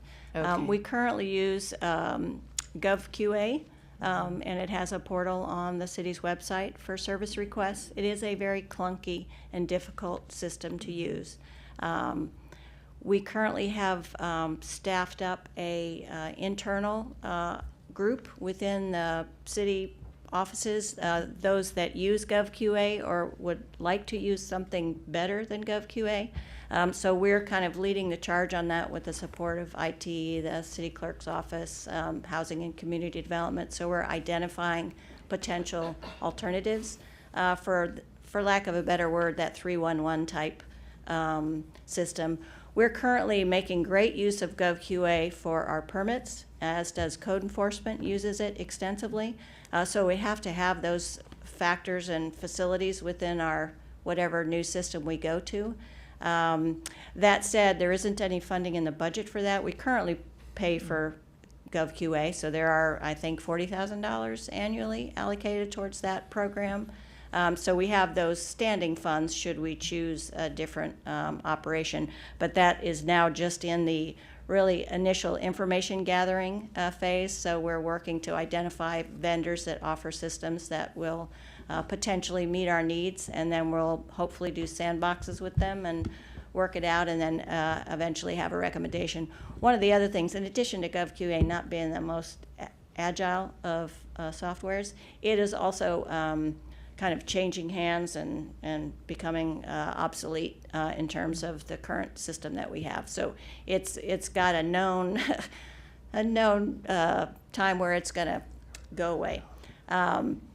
Onto the work order system that we're doing, that was purchased specifically for our internal operations, so we can manage service requests that we receive either online through the phone or that we notice ourselves, and send them out electronically to the supervisors so they can schedule and track and manage and use the app to say, I put up that sign, here's a picture, I did it. And so it's just going to streamline. I mean, right now it's sticky notes and photos and Google Map documents, prior to that to make service requests. So this is going to greatly improve our process for putting in service requests, tracking work, and then collating that results at the end of it. But it's not intended to be an outward-facing system. It also is based on GIS, so we're mapping everything that we do. It's a wonderful tool through Cartograph that's now called OpenGov. And David actually was instrumental in identifying that software for us. He did one of his major things when he was at Public Works was do the vetting of lots of different possible vendors and identifying a top list of 3 and then walking us all through that. Thank you very much for explaining that. I'm sure residents are grateful. I don't know if our new city manager has anything to add to that regarding just kind of your quick and dirty view in the few months you've been with us about how you see that moving forward this year. No. And maybe, really- I would honor the fact that you may not have had enough time yet to wrap your head around it I really fully. haven't, but Okay. I do support staff's efforts to date. I mean, what's been described to me Okay. as, in terms of continuing to look at, better tools. Okay, okay, thank you. I just, since that's a budget item and a very important interface with the city. Okay, sorry. And my next question, if I could dive in just a little bit further on the question that Councilmember Gibson was asking.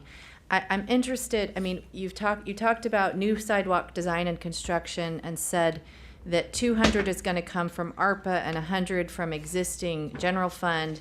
And we have several sidewalk projects that are already in the works, but meanwhile, we have zeroed out the state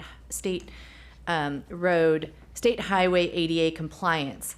That concerns me because, at least to my knowledge, we have a very high number of pedestrian accidents, and we have a high number of pedestrians on some of the roads where we have state highways.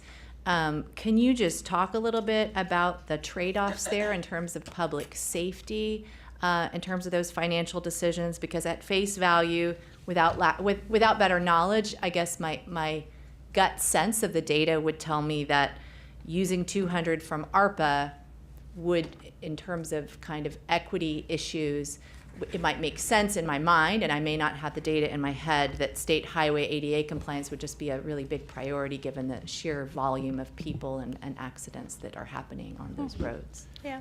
Thank Yeah, you. and I understand and share your thoughts. Yeah. A lot of times, the sidewalks on state routes are more heavily traveled. If you think Carroll Avenue, Right. Piney Branch Road, Ethan Allen, that's where you see people walking. We have made some progress in that regard. So as I mentioned, Ethan Allen has been entirely made ADA compliant. We've done portions of Piney Branch. We've also done Philadelphia Avenue from Piney Branch to the city line. So, you know, it's not as if it's been ignored. We've been, as council has approved funding, we've been putting those dollars into project improvements. I think the decision was made in consultation with the city manager's office, just trying to balance needs and pots of money. And Yeah, I can give a little, thank you. You know, we had X amount to work with without requesting additional revenue through a higher tax rate. And also the other parameter being that we're trying to get to the mayor and council's understandable policy goal of 17% in unassigned reserves. And within all of this, if we were just spreading the dollars completely evenly so that we were, say, doing some more in every category, we wouldn't really end up with very much to do in sidewalks and street rehabilitation, and the other one was the traffic calming projects. All of those received additional money as a result of not putting it this year proposed. Of course, mayor council can certainly do what it pleases, but my proposal is to do a little bit less in those state highway categories in order to really accomplish more in city sidewalks, which is a safety issue and accessibility issue, in traffic calming, and frankly, we were way behind this year in street rehabilitation. I think we were at like 250. 250 when it should have been closer to $1 million. And this proposal gets it back up to 550, which is, you know, at least we've crossed the halfway mark to where we should be. But the only way we get there in putting this together was to have to de-emphasize some things. I mean, if we had unlimited revenues, of course, we would want to put more funds. I mean, we've got some ADA sidewalk retrofits on city sidewalks.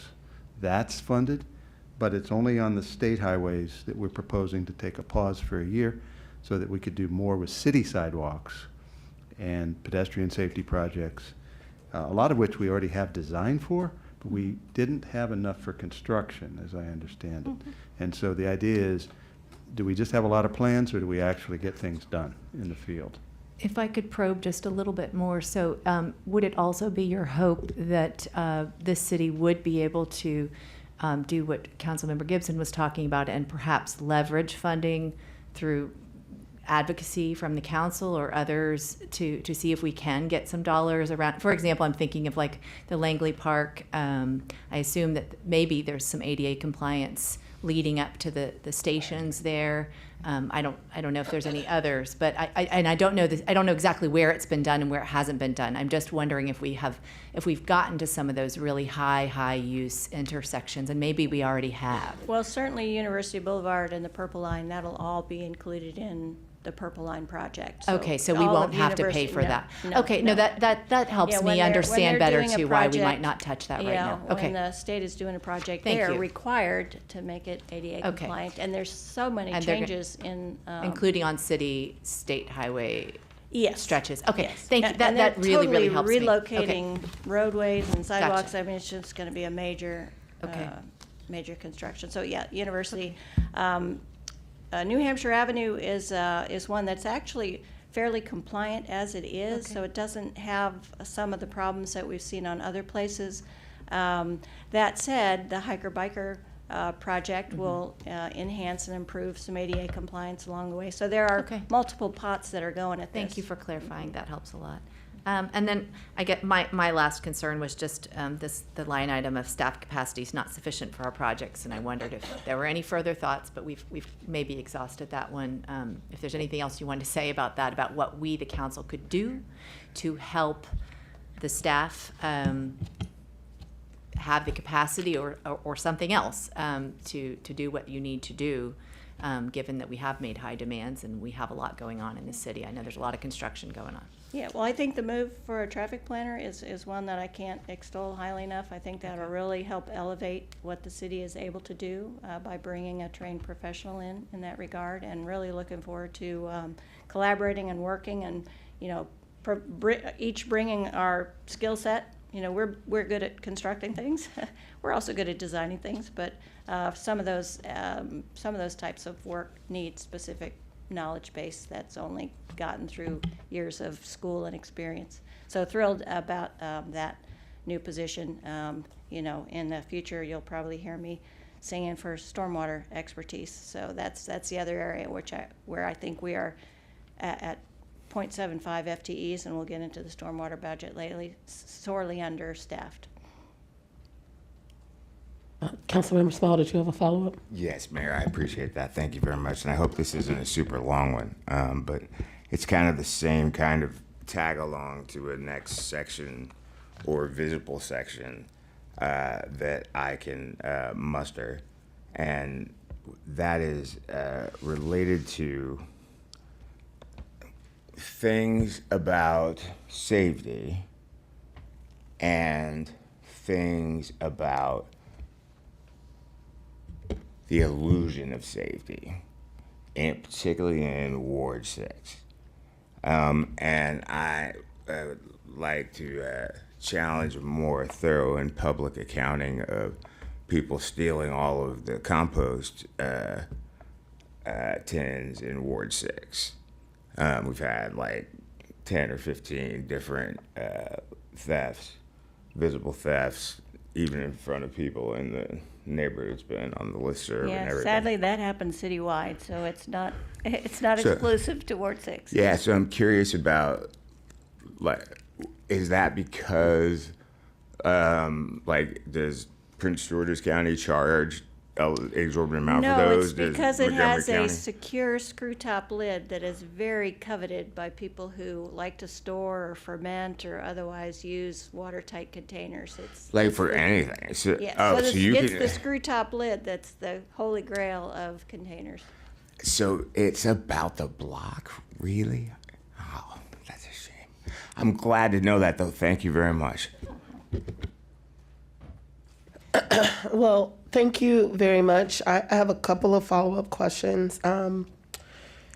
So I appreciate the conversation that council members Hanzak and Gibson and the feedback that the city manager provided in terms of the ADA and state's highway and the state highway retrofits And I agree. One thing that would be helpful is to get a rough estimate on how many, or like how many streets, like roughly how many ADA retrofits are we missing now on state highways? Because, seeing that we're at 86% complete on city roads just gives a lot more credence for, yes, let's go ahead and finish up. And then for state highways, I think it would be really useful to understand how far off we are because, again, I know that we've done quite a bit of work on, I believe, Piney Branch. I know Carroll just got a long stretch done. University is a mess, so they're trying, I don't know what they're doing now, building retaining walls. So those would be covered through the purple line. So it would be helpful to try to get a better understanding of kind of where we are. But without knowing that, I do agree with the prioritization steps that were taken in terms of this budget. When I think about what I receive the most complaints about, it's about street resurfacing.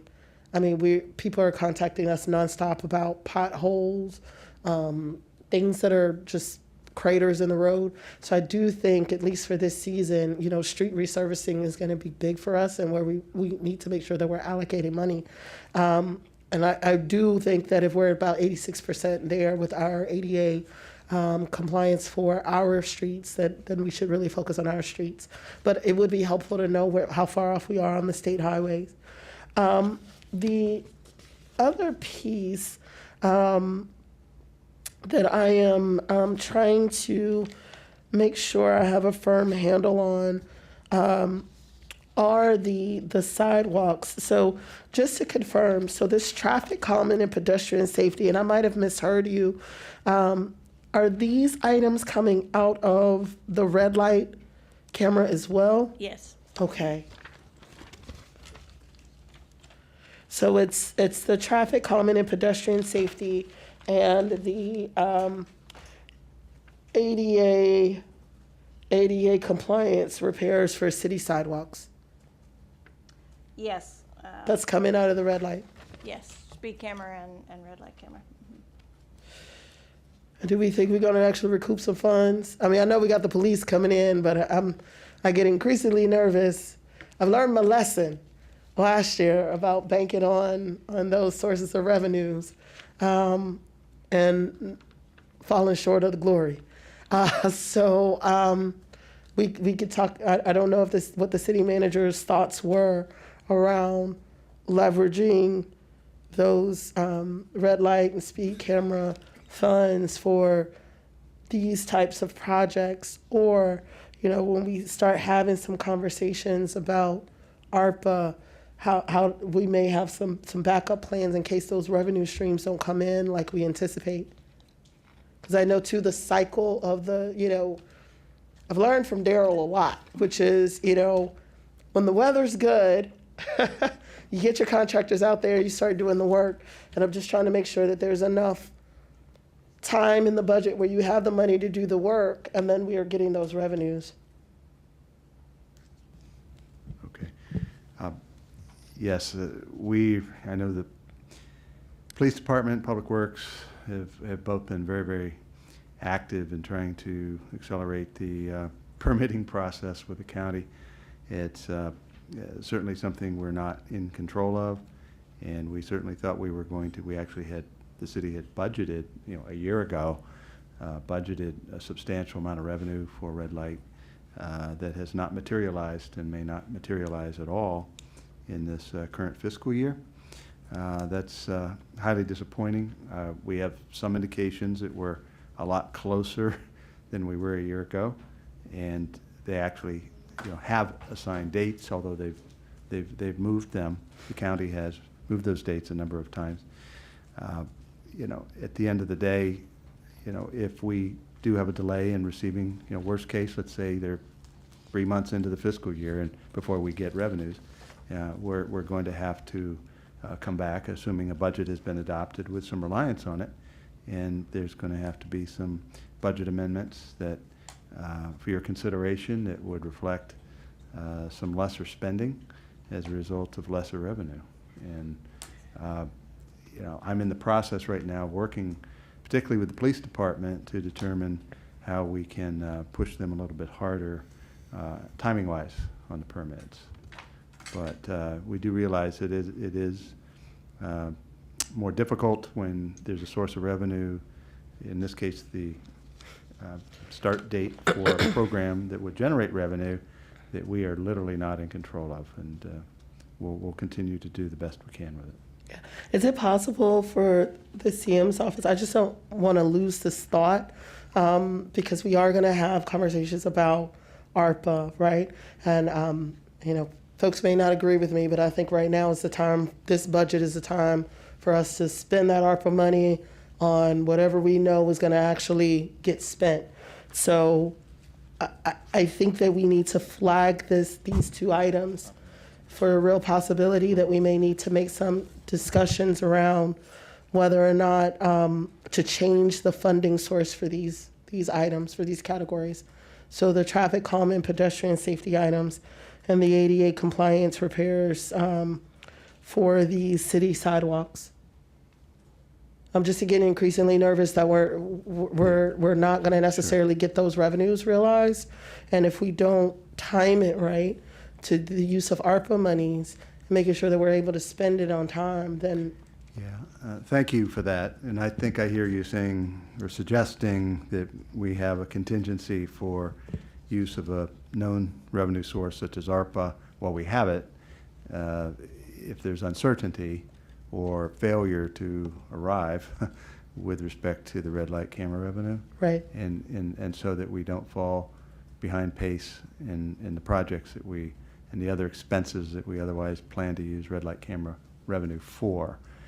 I hear you loud and clear on that, and yes, we've actually had some internal discussions about that.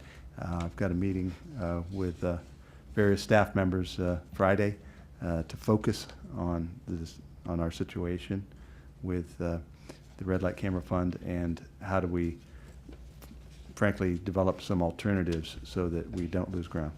Yeah, and again, I would, you know, I would encourage us, you know, if we already know it's a shaky revenue stream, to not try to move a bunch of stuff as a line item, and to just, you know, use, you know, if we do have some extra resources that we're trying to figure out what to do in terms of ARPA, that this may be the space, especially looking at for some of these sidewalk projects or the locations.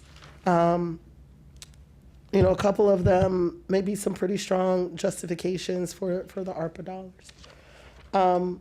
And I think the only other thing that I wanted to confirm, let me just check in.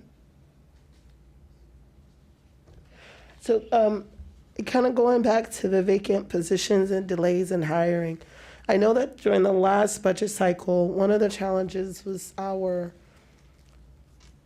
it's hard, the market is hard, but another part of it was about the amount of monies that we had allocated for the vacant positions. Are you anticipating that it's just the market is hard right now? Or is it that we've put positions out there and we're not necessarily getting the candidates and we kind of know why?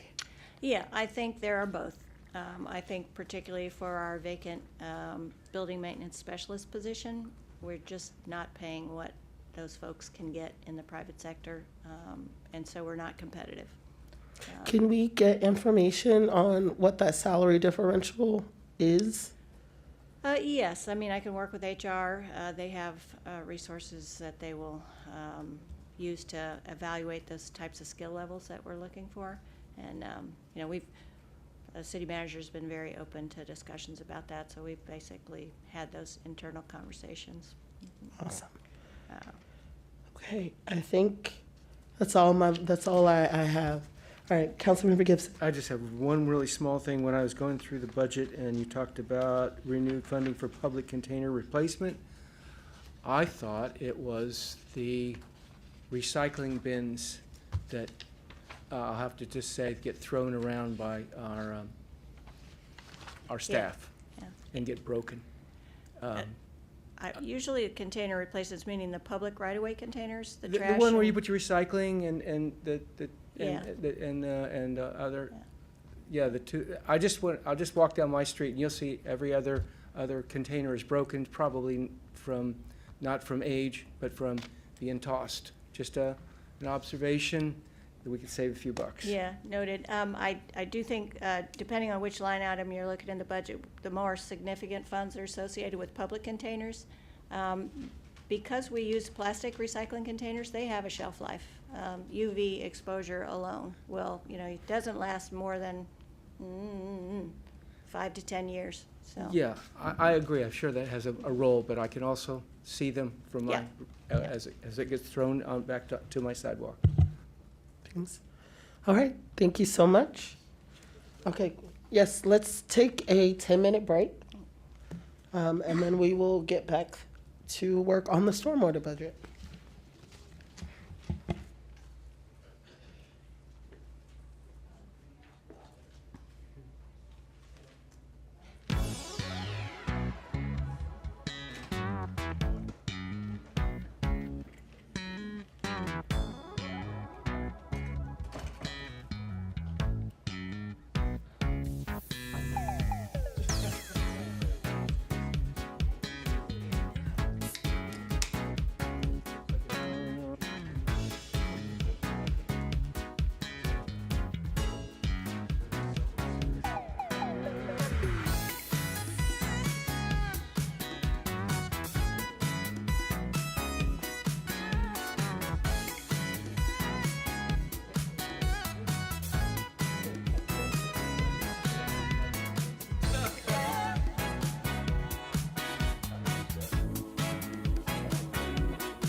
Nice to meet you.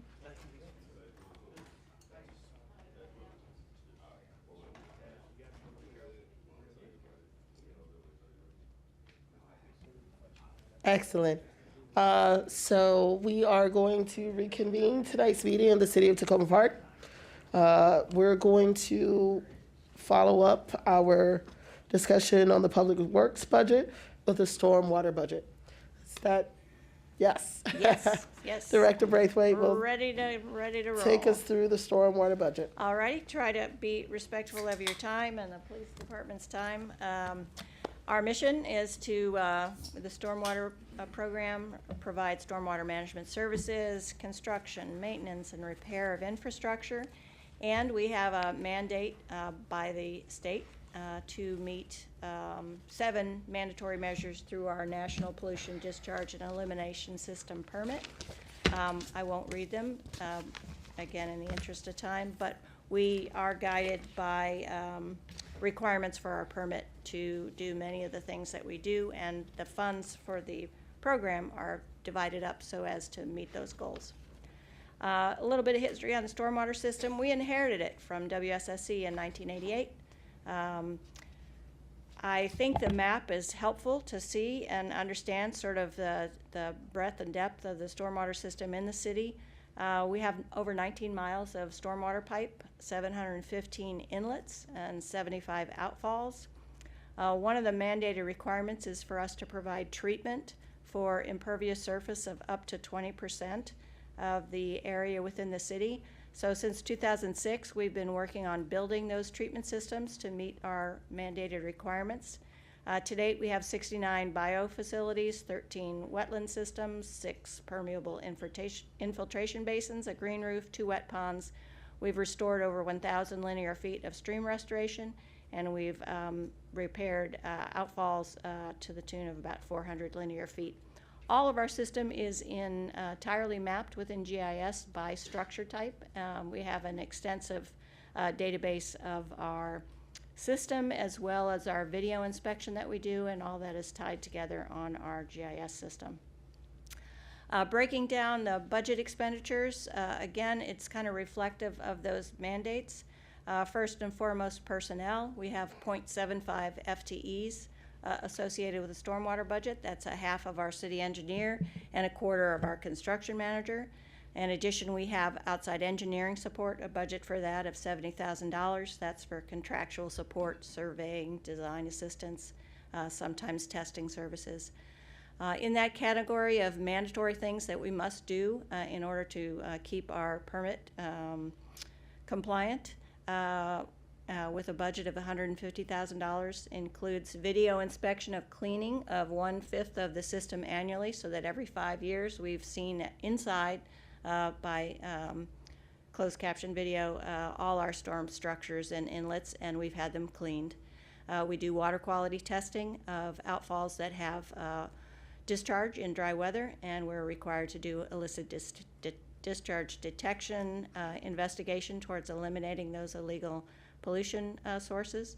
And we have contractual facility maintenance and inspections of all our systems, again required by the state. We have to inspect and have records for inspection and maintenance of all our facilities. The category of system repair and improvement, again, as I mentioned, those 17 miles of pipes and all the inlets, they require a lot of repair. Some portions of our stormwater system are over 100 years old. So the budget for repair of existing structure is $200,000 annually. The projects that we've identified in this upcoming year include repairs to the system near Birch, Cedar, and Barkley, a repair to an outfall on Poplar Avenue across from Goody Avenue. And we would like to finish phase 2 of a project that we did in '23 at Poplar and Elm, where we replaced and installed additional inlets and pipes along private property that were dealing with flooding issues in that location. The next phase is to elevate the sidewalk, the driveway aprons, and enlarge the inlet openings along that 7,000 block of Poplar Avenue to facilitate keeping stormwater in the street and not on private property. And lastly, the plants and mulch for the existing facility as part of the maintenance requirements. We have a capital budget. every year. The programs identified for FY25 include 3 projects this year. Treatment facilities installed at the Albany and Baltimore Avenue Triangle. They would be installed in the locations of the existing inlets and would add pollution removal and treatment capacity. We have a project identified at Garland and Davis Avenue. This was one of the 20 sites that was visited by LIDC and has been on our list for a couple of years. So it's now come up to the queue. The goal there is to address the runoff of stormwater that's currently affecting private property because there is no stormwater system in that location. And lastly, Sligo Mill erosion control, which is again at our Sligo Mill, Poplar Mill open space area, a site that is owned by Park and Planning, but through an MOU managed by the City of Tacoma Park. So we want to address some significant stream valley erosion that's taking place as a result of uncontrolled runoff from the dead end of Sligo Mill. I would like to point out that we just finished another project that affects Sligo Mill, Poplar Mill, the Tacoma Branch project, a very successful stream restoration project that we completed this year. Takes me right to that. What else have we done? The Tacoma Branch stream restoration. As part of the sidewalk and traffic calming project in the Larch, Hopewell, and Kentland neighborhood, we installed 2 bioretention facilities which have resolved the issue of freezing, flooding, and runoff in a location. Again, it's an example of when we come into a neighborhood to do a project, we try to solve as many problems as we can at once. So this was though a long-awaited, very impactful and successful program. We've also made system repairs at Maple Avenue and Tulip, where we've replaced a collapsed pipe under the road. We replaced a broken pipe at an outfall near New Hampshire Avenue Service Road and Linden Avenue. There was a sinkhole repaired near the Tacoma Overlook, and we made repairs to the system at 2nd and Allegheny. We are also really have enjoyed our collaboration with the Low Impact Development Center. The council put funding in the budget in FY23 for their stormwater resiliency study. I direct everyone to the city's website. We have a specific page on the resiliency study, and as programs and reports become available, they are posted to that, as are the video of the community meetings. To date, we've had 3, and we will have an additional one. So far on the site, we have the rain plan link, which identifies ways to manage stormwater runoff and provides access to a free virtual session.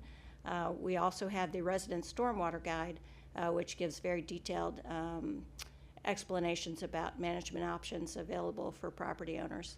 And most recently, we've added the report on the original 20 flood-prone sites and recommendations that the Low Impact Development Center completed for us. Projects in process for the remainder of the year. We just had our pre-construction meeting today for the Brashears Run outfall repair. That's located at Maple Avenue at Sligo Creek Parkway. We opened bids for the Houston Avenue and Court Filterra project. We are using CDBG funding for that project. So that's been a wonderful collaboration with our office and HCD. We got 3 bids back. All of them far exceed our CDBG allocation, so we're going to be doing some revising of the project, and we hope to get that underway and completed this summer. And lastly, as I mentioned, this year's video inspection and pipe cleaning for subbasins 2 and 3 will be taking place. This is just a visual of some of the resources we have available through LIDC on our webpage. We really encourage people to link on to Rain Plan if they haven't already. It's a wonderful tool. And then we've just posted up the homeowner's guide to residential drainage that has been developed for us by LIDC. On the revenue side, as you know, the stormwater program is kind of it's a protected program. Its revenue is used specifically and only for stormwater related projects. The major source of revenue is our stormwater utility fee. Projected for FY25, $768,000 is generated from the utility fee. There's a small amount, $4,500, from permit fees for projects that are undergoing construction or require a city stormwater permit. and then penalties and interest of $2,500 for a total revenue stream of $775,000. As it has been since the utility fee was put in place, the idea is to balance revenue with expenditures. So year to year, we want to spend what we bring in. There are years, of course, where it varies because project completion or delays, but we have an identified source of funding, and we have a 5-year plan that identifies projects into the future based on a revenue stream that we can guarantee through our utility fee program. Just as by way of remembering, the council revised the fee structure in '22. Now all properties across the city are billed at the same rate of $25 per 500 square feet of impervious surface. And if you want to do a deep dive into that, we have a webpage for that as well. Just wanted to put some details out. The average stormwater utility fee paid by single-family properties is $125. 41% of our single-family property owners pay $100 or less. 45% pay between $125 and $175. 9.6% pay between $200 and $250. And the highest fee paid by one single property owner is $475. And by way of sort of, as I've been asked, sort of if we were to increase the budget, what that would mean, every $1 of stormwater fee generates $31,000 of revenue. Projects for the CIP. My brain is getting a little squishy. I've already given details on these, right? Have I talked about each of these projects? Yes, I did. So those projects are what's planned in the capital budget for this year. I do want to just say a little bit about the Sligo Mill Dead End Erosion Project.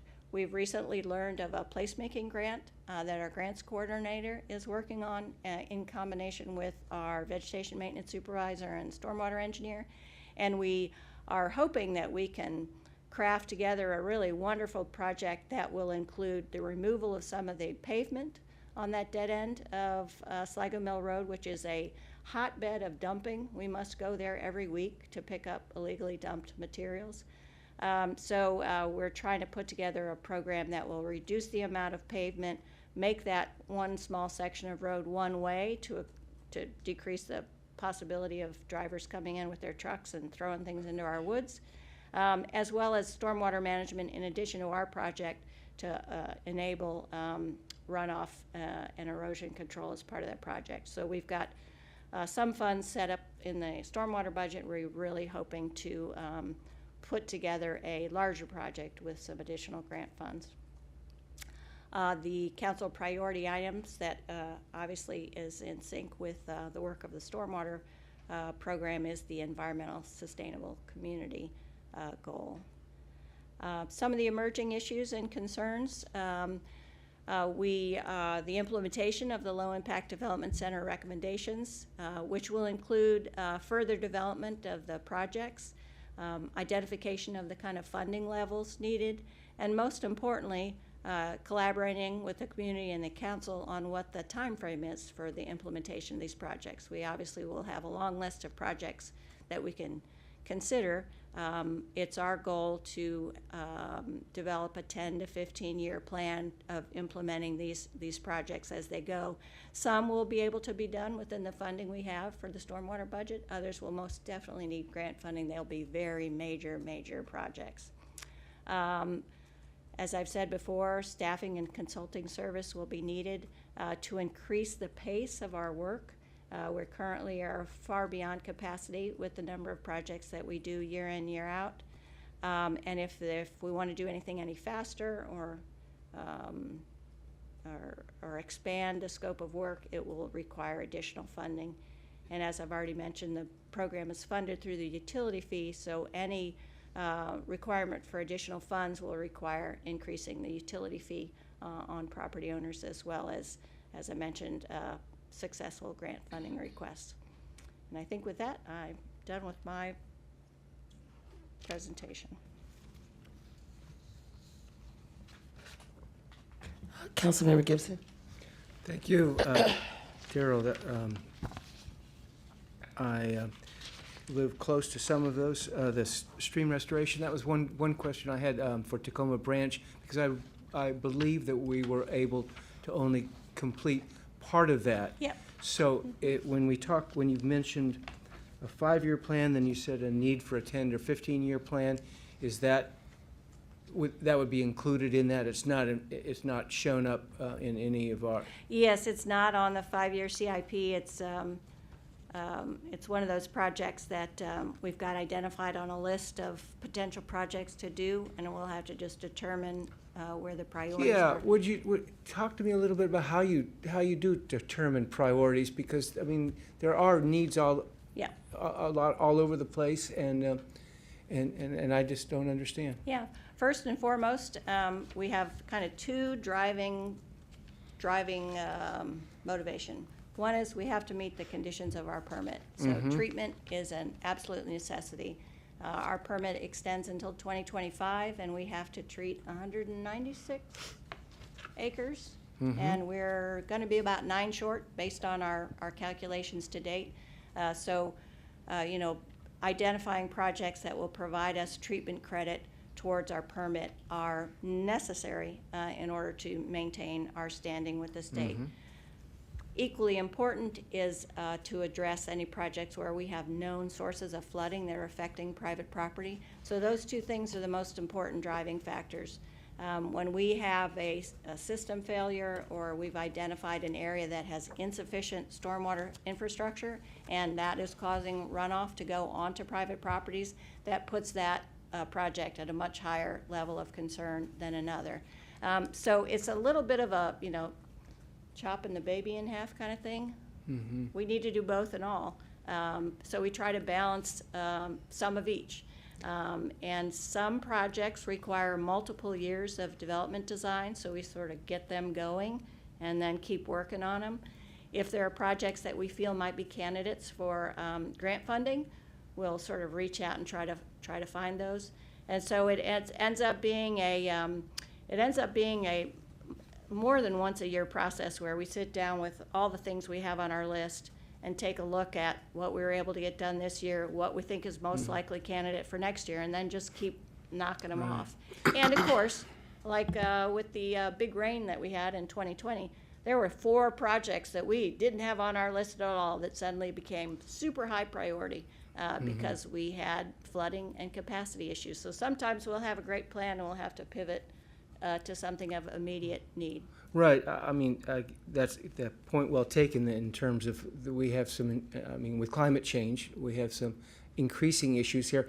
I guess I wonder, I was mentioning to the mayor that at least in my ward, I haven't had anybody complain about potholes or street maintenance, but I've certainly gotten complaints about stormwater and issues there. So I'm wondering whether it isn't a possibility of prioritizing ARPA funds for that.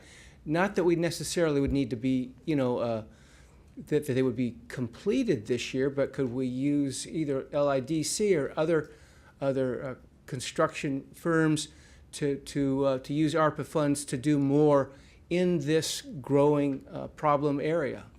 Yeah, it's certainly a point of that we've thought about as well. One of the kind of mantras I've said to city managers is that in order to give me more money, I don't have the ability to use it, right? We need a combination of staffing or consulting services to expand our ability to expand our scope of work. So can sometimes be difficult. Sometimes more money is not the solution when you don't have the the staffing in place to do that. Right. We could do that through design engineers, but again, these things do typically take time. Some of them have a community engagement aspect that can't be rushed. Others of them have a permitting, logistics, Army Corps of Engineer. They take their own sweet time. Oftentimes our projects are being done on park and planning property because that's where the stream valleys are, and we have to go through innumerable hoops to get permission from park and planning to work on their property. So it's a mixed bag. It might be difficult then to get an MOU on something that would take a longer period of time, memorandum of agreement, MOA, I guess. And then I guess I'll just mention, because it was it is actually, it is clearly a part of the LIDC. Citizen engagement and information for residents on their private properties. And I'll just say that when I talk with folks, they'll say, I know people in Silver Spring that got a Rainscapes grant. So the very biggest thing that's missing, it seems to me, is guidance, technical assistance, and potentially incentives, but at least technical assistance around how to do to protect your property as well as the properties downstream. And in some cases, you're talking about neighborhoods where the property upstream is contributing to problems downstream. So I just raised that up and would like to see us creatively find ways to address that need for education and technical assistance. Yeah, I hear you, and we have heard you, and that's one of the reasons we're so very pleased with the RAIN plan and the residents guide that are now available on the city website. Those are tools that people should avail themselves up and will help greatly with them understanding what they can do on their own property. Obviously, that's not all and isn't the end, but to the degree that we're able to, that's the level of assistance and information that we can provide. We have had on this dais before numerous conversations about Rainscapes and grant programs, and the choice that the city has made historically not to fund a rebate type program. One, because we have more projects to do than we have money to do, so we want to use that money to fund projects that benefit the entire community and larger scale projects versus individual rain gardens or whatever for an individual property owner. So there's that issue. There's also the issue of equity, which when you have a system that is being funded by every property owner to only enable those that can afford to pursue a rebate type program, because it doesn't pay for all of it, it pays for a very small portion of the work that's done. So that's really been the bigger nut to crack, in my opinion. And I have looked over the years for a program that has figured out how to thread the equity needle, and I haven't found it yet. That doesn't mean it doesn't exist. I just haven't found it yet. So I think that's a genuine consideration that It is has a been consideration. important. I agree, and I do think that when you actually get to funding, which cities like Somerset can do, we can't do as well. We're not as wealthy. They use LIDC, as you know. I do think that there's again, without paying for construction, that the technical assistance is something that we may. I mean, it might be something that worth pursuing that would help even neighborhoods. But I want to consider. Oh, and I'll just say that. So, is there a role, do you think, that LIDC can continue to play rather beyond what they've done thus far? Are there services that they or someone like them can do to push the envelope as far as our stormwater mitigation on public and private property? Yeah. We've really enjoyed our partnership with LIDC and their staff. We feel they have done a really good job of evaluating the systems of the city, and we're looking forward to their recommendations. I am sure they would be able to provide consulting and other design services because they have, as you said, done it for other jurisdictions. It's a question of funding. How will we pay for that, and where will we get the funding from? So it's possible. Again, they don't do construction; they do design. So they would be able to serve a couple of those roles. I think they're well versed at community engagement. We'd still need to facilitate the engagement, but they could be they could do the talking, and they could also do the design. So there's a potential there. But again, the construction of the projects and the funding of that projects, we have the dual issues of dollars and people. So that's always the challenge. I don't want to go too far off track, but when you see our map of street resurfacing, you will understand why you don't get complaints about potholes. And we were very, very lucky, or you were very, very lucky. Me too. I live in that neighborhood. The whole and almost all of Ward 3, as well as a good portion of Ward 6, all the streets were resurfaced by WSSC through a requirement when they did a massive water main replacement project. So the roadways in much of Ward 3 were covered through that project. And we've calculated what WSSC spent on our behalf, and I'm going to have the wrong number, but it is a lot of money that we got free.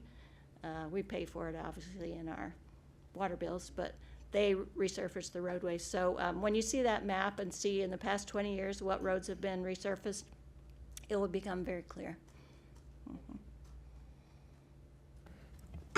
Well, thank you so much. One of the things that, and I appreciate you highlighting the trade-off between more money and then the staff to actually spend the money to actually get the work done. And I think one of the things that has been really, really useful has been some of the larger scale projects that you talked about as part of the prior presentation.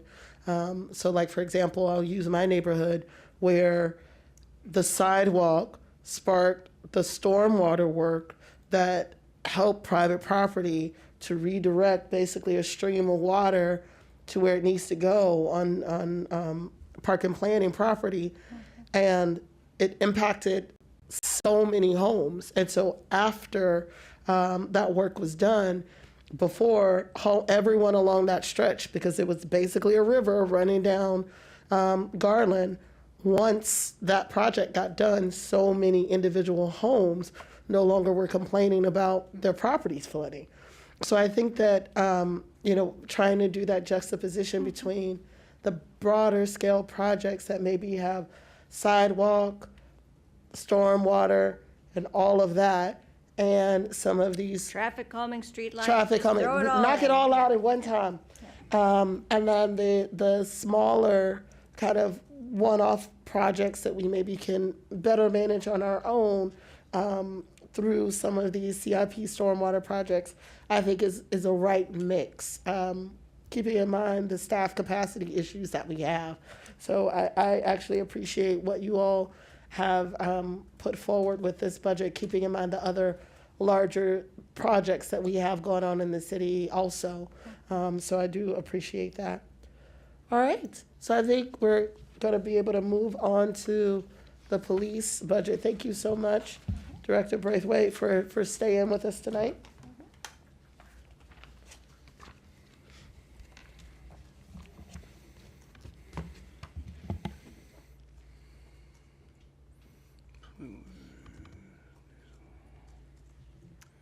Just a right click. Yeah, you could use right click the arrows, yes.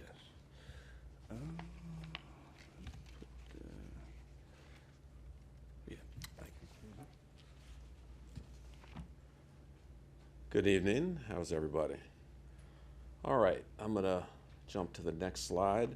So just a general overview. The police department enhances the quality of life in Tacoma Park by protecting residents, businesses, visitors, and property. The department works to promote community building and safety through community engagement and partnerships. It also ensures the safe and orderly movement of traffic. The mission of the police department is, the police department is committed to working in partnership with the community and each other to resolve issues and problems which impact public safety and the quality of life within our neighborhoods. We're further committed to nurturing, and this is important, the public trust by holding ourselves accountable for the highest standards of professionalism, ethics, and integrity. In the vision of the police department is committed to community building through individual officer knowledge of constituents and understanding of the needs at the neighborhood level. Achievement of superior quality of community life through problem solving with residents and intolerance of criminal activity. Responsiveness to changing community needs through planning, education, technology, and excellence in service, marked with integrity, respect, innovation, and professionalism. You'll see in front of you an overview of our departmental flow chart, and I will go into detail about each particular section. We're broken down by the Office of the Chief. We have two bureaus, our Support Services Bureau that's commanded by a captain, and our Operation Bureau, which is also commanded by a captain. As I spoke earlier, the Office of the Chief, the purpose of the Office of the Chief is to oversee and direct the activities of the police department, to ensure effective management at all levels of the police, all levels of police services are provided to the community. We develop plans of action for emergencies, direct the department's public information function to provide proactive information about public safety.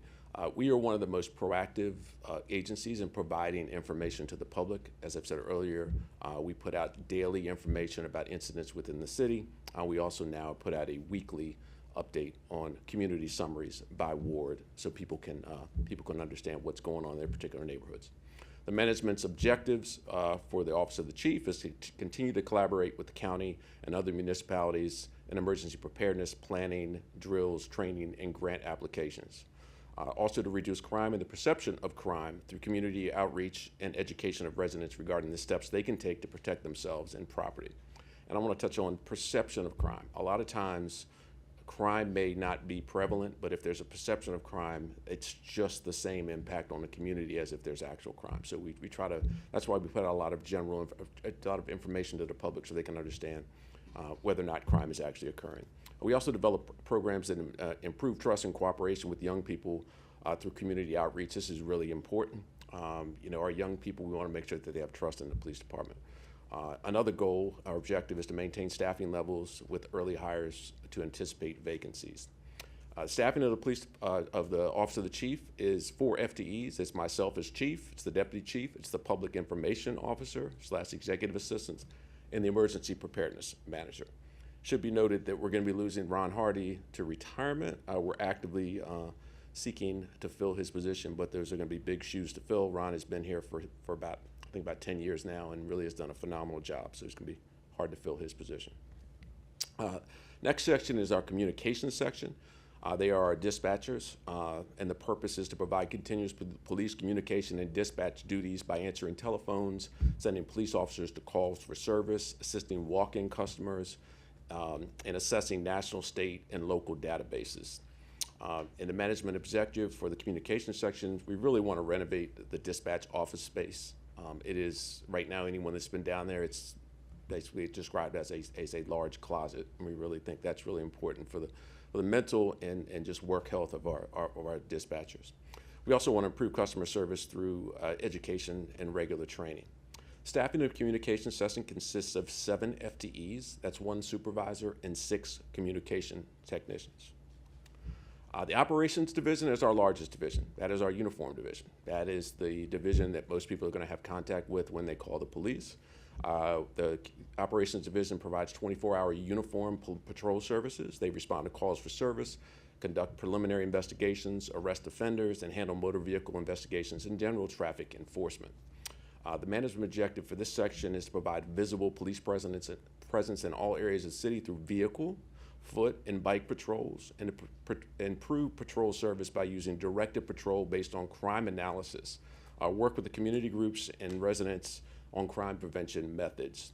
Like I said, this is our largest section within the police department. There are 29 FTEs in the patrol section. It's commanded by 1 captain. There's also a commander of a lieutenant. There are 4 sergeants who each supervise patrol squads, and on these patrol squads we have 23 officers. Our officers work 12-hour shifts, and we now have permanent shifts. So 4 shifts, 12-hour shifts. The other division is our criminal investigations division. The division's purpose is to conduct investigations regarding serious crimes such as homicide, rape, robbery, burglary, aggravated assault, theft, auto theft, and narcotics violations. Utilizing the services of a civilian employee, we provide support and assistance to victims. That's our victim witness coordinator. We also analyze real-time crime through our crime analysts, and we also process property and evidence. We are the only full-service municipality in the county. So we investigate everything. We handle everything. And the management objective for the Criminal Investigations Division is to increase arrest in the Criminal Investigations Unit through collaborative efforts of all members of the unit, including the Crime Analyst Special Assignment Team, which is our plainclothes team, drug and general investigations through the use of crime analysis, and closing cases using GPS, cell phone data, and I would add video surveillance from a lot of our residents who are registered for our Community CAM program. The criminal investigation unit consists of 12 FTEs. That's 1 captain, 1 lieutenant, 2 sergeants, 4 detectives, and 4 civilian employees. Our Administrative Services Division, the division purpose is responsible for meters, NCI access control, NCIC records and validations, warrant control, records management, parking enforcement management, payroll processing, and maintenance of supplies.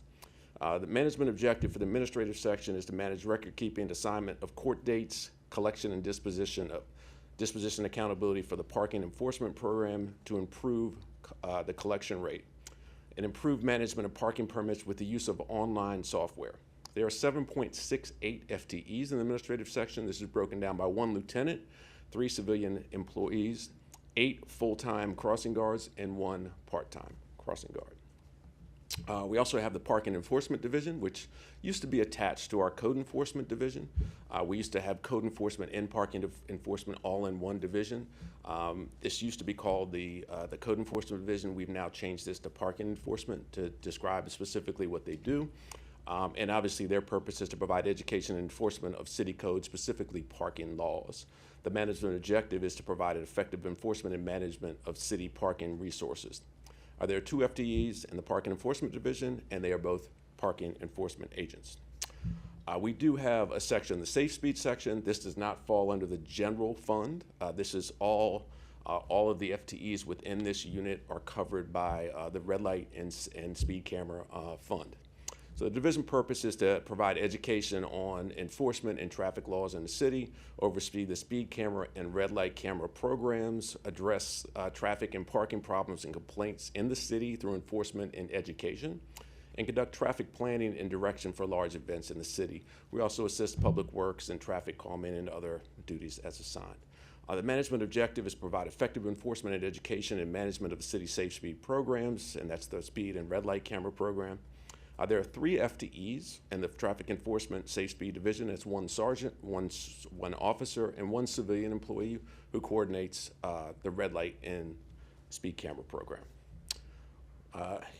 Getting into the expenditures for the police department budget, there was a 4% increase for the proposed fiscal year 25 budget over the projected 24 budget. Personnel costs are 92% of department expenditures and increased by about $108,000 or 1% compared to the projected fiscal year 24 amount. Department FTEs remained unchanged at 64.68. Supplies account for about 1% of departmental expenditures and include items such as uniforms, body armor for new hires, replacement body armor for current employees, detective supplies, expendable supplies, and office supplies. Vehicle-related expenditures are about 3% of the department expenditures. They include the cost of gasoline for department vehicles, which is about $178,000 annually. Vehicle repairs for materials is about $103,000. And it looks like services and charges for our department are about 3% of the department expenditures. That includes spending for youth programs, community events, the contractual cost of training, testing, and record-keeping software, as well as software packages required for internal investigations and crime analysis. This is just a chart of the sources. Actually, it's expenditures. It says sources of revenue, but it's expenditure tables to describe various divisions within the police department. You will notice large percentage increases on certain divisions, and I'll get into that when I get into the specific divisions.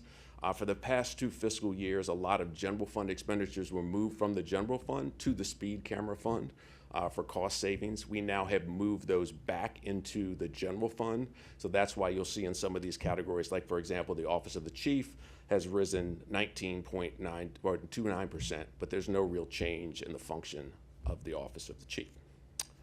So the first section I'll get into, and this is the budget changes by division. The Office of the Chief division expenditures increased by $173,000 approximately, or about 19%.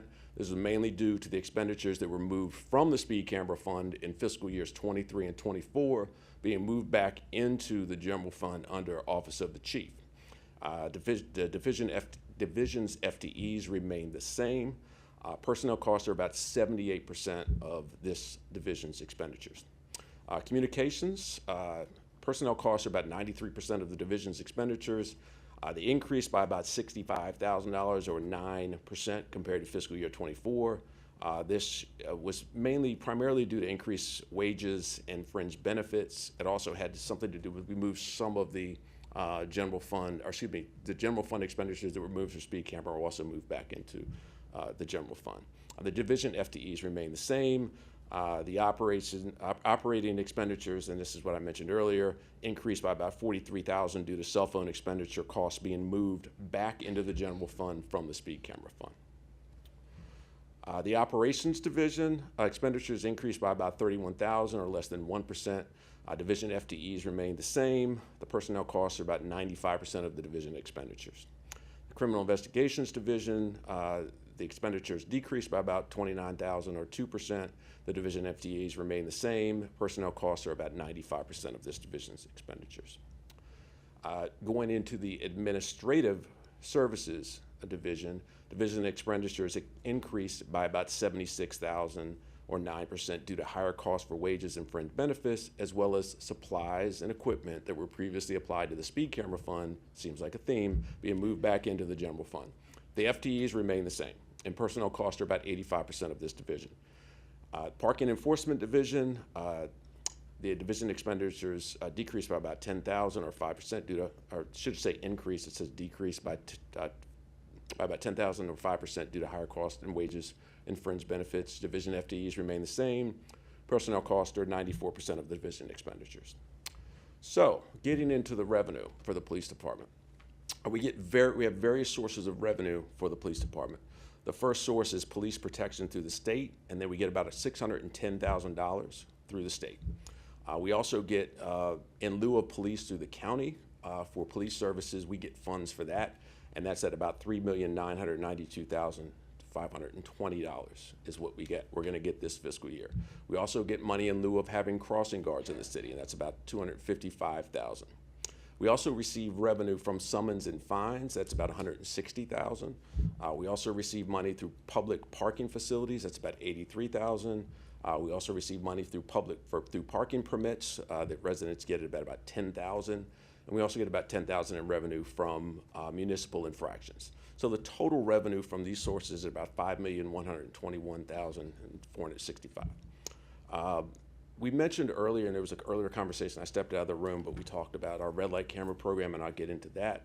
We also receive funds through our speed and red light camera fund. We're estimating this year about $1,900,000 in revenue through our red light and speed camera fund. Just so you know, the reduction in speed camera violations have reduced drastically over the years, and therefore, obviously, the revenue has been drastically reduced. That is a good thing, because that means that our program is educating the public about the dangers of speeding. That's consistent with a lot of programs. We mentioned earlier the delay in implementing the red light camera, and it's due to HSA permitting. I will say that we are in the final stages of that process. There have been several hurdles. So I wouldn't say that the funding is, I can't remember what the term was used earlier, but I'm confident that we are in the tail end of that process. And I think the city manager mentioned that we're going to meet on Friday just to discuss strategies. If there's anyone we can reach out to in HSA to get this finalized. Just to give you an idea, they keep on moving back the time frame so we're at that final stage where all of the sites have been approved. We are just waiting for that final permit to install the cameras at the locations that have been selected. They keep on getting pushed back a week, then we're pushed back another week. So we're right at that finish line. It's just getting across that finish line is what we really need to do. And we'll have more information. We'll be able to consult with the city manager to see if we need to make some adjustments with that. There also is the possibility in outlying years for the potential for stop sign camera enforcement. I have always said I'm a huge proponent of using technology as a force multiplier for enforcement.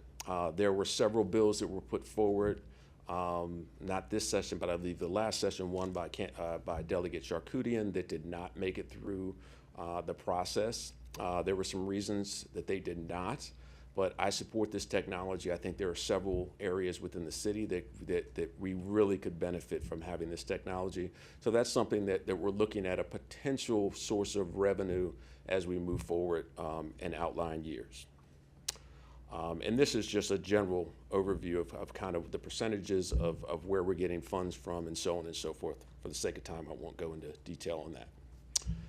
So we're talking about successes for the police department. We've had several really successful community engagement events. Our holiday event at Chuck E. Cheese was one of the most well-attended events and one of the areas of the city that we traditionally have not been able to get large turnout. It was a phenomenal event. We had several council members there. You know, we're going to continue doing that event, as I think that's a really good location, and Chuck E. Cheese has been very beneficial, or very open to having us have events there. National Night Out was great to see all the people out. We've had our coffee with a cop tonight as I stand here, or maybe it should be over with because it's so late. We had a fentanyl awareness event at Montgomery College. And this year we had one of our detectives partner with the recreation department to coach a basketball team. So we're all about, and I've just listed a few of the type of activities. If you go to our annual report, you can see all of the noteworthy events, because I think this is really important that we continue to maintain those partnerships and develop partnerships with some of our young folks. Several high-profile arrests this year. I mentioned it when I presented the annual report. Made arrests for the rash of food truck burglaries along New Hampshire Avenue. Arrest for a rash of shed burglaries. We had several arrests made for strong-arm carjackings this year. We also made an arrest for a person that was responsible for multiple church burglaries. And we've made multiple arrests for other significant, a stabbing and a rape. And there's multiple examples if you go to our annual report. These are just a few examples. We have had several successful educational and outreach events. Our Community Academy was conducted in 2023, as everyone knows. This year we just didn't have enough interest in the Community Academy. I'm happy to say that we are planning a Spanish Community Academy that will most likely take place in the fall. It will be our first. It will be a condensed academy. It will not be the normal 12 weeks. It will probably be 5 to 6 weeks. We're also looking at having a youth academy. So more information on that will come out. But we're just looking for ways that we can connect with our community, and I think that's a really important one. Obviously, we have our National Prescription Drug Take Back Day, Wheel Lock Giveaway program. We're also looking at having the remote detectors for when your car is stolen. We're looking at developing a program, and you'll see some funding some requests for funding in the budget this year for us to have a giveaway program for those type of devices for people within our community. So if your car is stolen, you can easily recover it. And for the sake of time, I won't go into some of the other successful outreach events. One of the things that has also been very successful is our ward-specific public safety meetings. In 2023, we were able to hold meetings in Ward 2, 3, 5, and 6. We've also had a lot of one-off meetings, whether it be at Essex House, whether it be in someone's living room. I think those are just as important as the ward meetings, because I think some people can't get to our ward meetings. But for any of the public that's watching, any one of these ward meetings that we've had are all recorded. And you can go to the city website and you can find those recordings. You can find the PowerPoints that were associated with them. I think we're planning, the next one is going to be in Ward 5 in May. We're looking at doing it at Washington Adventist Hospital, so we're in the ward, so we're excited about continuing to do those. Emerging issues and challenges. As anyone that saw the annual report saw that we've had a significant increase in crime in the city of Tacoma Park in 2023. We had about a 50% increase. So we've had some targeted overtime details, both uniform and plain clothes. These are very targeted. They are a result of our crime analyst information for hotspots and time of day and so on and so forth. We also are collaborating with other law enforcement agencies to address these crime issues. A lot of things that happen here in Tacoma Park are also happening in Silver Spring, Washington, D.C., Prince George's County. I use the example of the food truck robberies. Our arrest led to the arrest of the individual for multiple other offenses that occurred in Montgomery County. Some of the challenges we're having are related to vehicles. We experienced a delay in receiving our patrol vehicles. So everyone, the council knows that we're committed to transitioning to an energy efficient fleet. So what we did is when the hybrid patrol vehicles were available, we switched to those hybrid vehicles. Unfortunately, there was a significant delay in getting the hybrid vehicles. We're still waiting on vehicles from 2 years ago. The good thing is we've been assured that those vehicles are now being manufactured, and we're going to get a lot of those backlog vehicles, hopefully, to come in during the summer of this year so we can, because we're currently operating with vehicles that were scheduled to be deadline and should have been deadline, but we're still operational because we don't have the vehicles to replace them. As I mentioned, we're looking to transition from the hybrids to electric vehicles, but there are some struggles with that. We currently have one of our command staff testing and evaluating an electric vehicle. And we're dealing with issues related to charging. We're dealing with some other infrastructure issues. So if we are planning on moving to an entirely electric fleet for our patrol fleet, it is going to take a lot of work on our end for infrastructure-wise to make that transition. And that's a much more comprehensive conversation for another time, but I'd be more than happy to elaborate if there are any questions on that. We also have some hiring challenges. As you know, it's not as popular as it used to be a police officer. When I was hired, I think there were 1,000 applicants for about 20 positions. We're lucky if we get 40 people to come to our tests. It's not as popular a job. So we currently have 39 of our 43 sworn positions are filled. So we have those vacancies. We have 3 vacant civilian positions. That's a dispatcher and 2 crossing guards. Some of the other agencies in the region are offering hiring incentives, hiring bonuses to offset a large number of their vacancies, and they also are giving hiring stipends and other incentives that we currently do not give.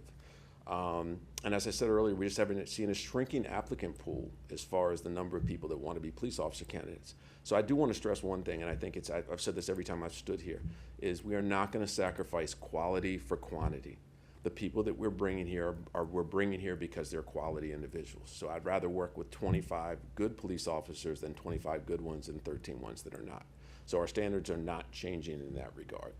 Another challenge that is the new state laws related to juveniles. There have been some changes related to that. Some of the challenge we experienced before some of these laws were changed were restrictions on when and how we could interview juveniles, and restrictions on what crimes we can charge juveniles with as based on a certain age. There have been some recent changes, and I think that Ann was speaking about them earlier, to some of the laws that allow us to charge younger juveniles for more serious offenses. And we talk about council priority items related to engaged, responsive, and service-oriented government. We've made improvements to the public safety service delivery here in the city based on the recommendations by the Reimagining Public Safety Task Force. There were about 51 recommendations made, numerous recommendations. I think it's well over 30 we've already implemented. Some of them aren't necessarily related to the police department, but we're working with other city departments to implement those. I think it was a really good, a lot of really good recommendations. I think some of them didn't apply to Tacoma Park, but the ones that did, we wanted to make sure that we implemented them. We actively respond to residents' concerns. That's one thing you're going to get. You're going to get an immediate response from my staff. Anytime somebody contacts us, it's going to be an immediate response. We got an email from a constituent last night concerned about a situation on Holly Avenue. They got an immediate response from me, and they also got a phone call from the lieutenant this morning. That's just the service we provide by having a municipal police department. I also mentioned the ward-specific public safety meetings. We also are involved in a more transparent complaint receiving and processing system. Many of you know within MPAA, there was a police accountability board established at the county level, and also administrative charging committee. So there are several ways. We were always very open to receiving complaints and encourage people that were not satisfied with the service they received from the police department to file a complaint. They could do that anonymously through our website. And any complaint that comes in doesn't just come to the police department, it also comes to the city manager's office. But now they also, people that are dissatisfied with the Tacoma Park Police Department or any police department in the state can now go to the Police Accountability Board and file a complaint with them. There's a much better tracking system now, and I'd be more happy to elaborate on that. And as I mentioned earlier, from another council priority is the environmental sustainable community. We've talked about our commitment to transition to a hybrid and electric fleet. And we've done other things. We have electric bikes. So there are other ways outside of our actual patrol vehicles. But I think that that's something we're committed to working with Public Works. And I think it is a citywide initiative, not just a police department initiative, because as we transition to electric, it's not just the police department that's going to need the additional infrastructure, the additional charging stations. It's also going to be Public Works and other people within, other departments within the city. With that, I will open it up to questions. Councilmember Siemens. Thank you, Mayor. And thank you, Chief, for the presentation. And thank you so much for the high-quality police department we have and the many fine men and women that work for you. I've really seen an upgrade since you came with the city, and I appreciate the work and the effort you've put into that, and also the work and effort that your people put in day to day, risking their lives for the rest of us. We really appreciate that. I've got several questions, and I don't want to take up everybody's time, so if you could kind of give me the short version of the answers, it might be helpful. You mentioned a 50% increase in Part 1 crimes, and I have many friends here in Ward 4 and throughout Tacoma Park that might wonder what a Part 1 crime is. Could you describe that briefly?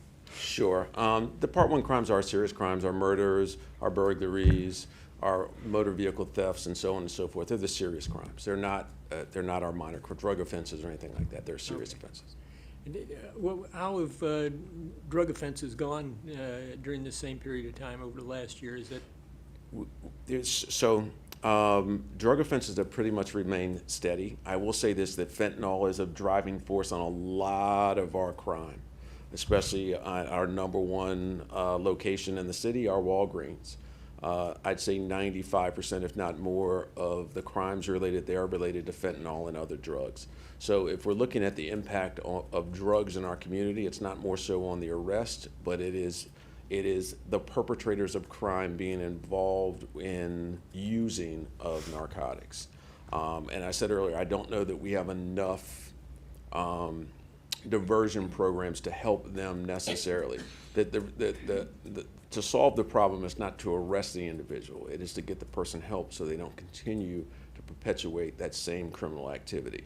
So I think if you're talking about drug crimes and drug offenses in the city, the biggest impact is just our offenders are people that are either suffering from, I'm giving you a long-winded answer, sorry, No, either mentally challenged with mental issues or challenged with drug abuse issues. all right? Thank you. And so we probably don't have the resources to address those issues by ourselves, but hopefully we can work with the Council of Governments and come up with better plans than we have right now. Okay, you mentioned permanent shifts. And what does that mean to an individual officer? What does permanent mean? So one of the things when I first got here, one of the things I heard when I met with the group of officers as I was going through the hiring processes, they did not like rotating shifts. They used to have to change their shift. I think it was at that point, don't hold me this, was every 2 months they would have to change from night shift to day shift, and every shift was that way. So when I first got here, I said, okay, well that's a priority of mine to make sure that the quality of life is good for our officers, not to have to rotate shifts. When I first came on 30 some odd years ago, we used to change shifts every week. Every week we would go to a different shift. Your body was never the same. You didn't even know where we were. So one of the best things we did was go into permanent shifts. So what we did as a department was we did a poll of what the staff wanted. Did they want permanent shifts? Interesting enough, at that time, half of the staff wanted permanent shift and half wanted rotating shifts. So because of the way our structure was with 12-hour shifts, we had one side of the week that was permanent shifts for those people that wanted that, and we had one side of the week that rotated. So every 2 months they would rotate from day work to nights. Approximately every year or so, we do that same evaluation of officers' needs. Most recently, about a year ago, we did that same evaluation, and guess what? Now the majority wanted permanent shifts. So what that means is an officer is either going to be permanently assigned to one of our day work shifts, which is 7 a.m. to 7 p.m., or one of our night shifts, 7 p.m. to 7 a.m. That's what that means. So permanent shifts, so they don't have to rotate. They don't have to come in one week and they're working day work, and the next work they're working evenings or working midnights. And the benefit of having 12-hour shifts also is they get an extra day off during the week. My goal is to, number one priority is providing public safety service to the residents of Tacoma Park in the most efficient way.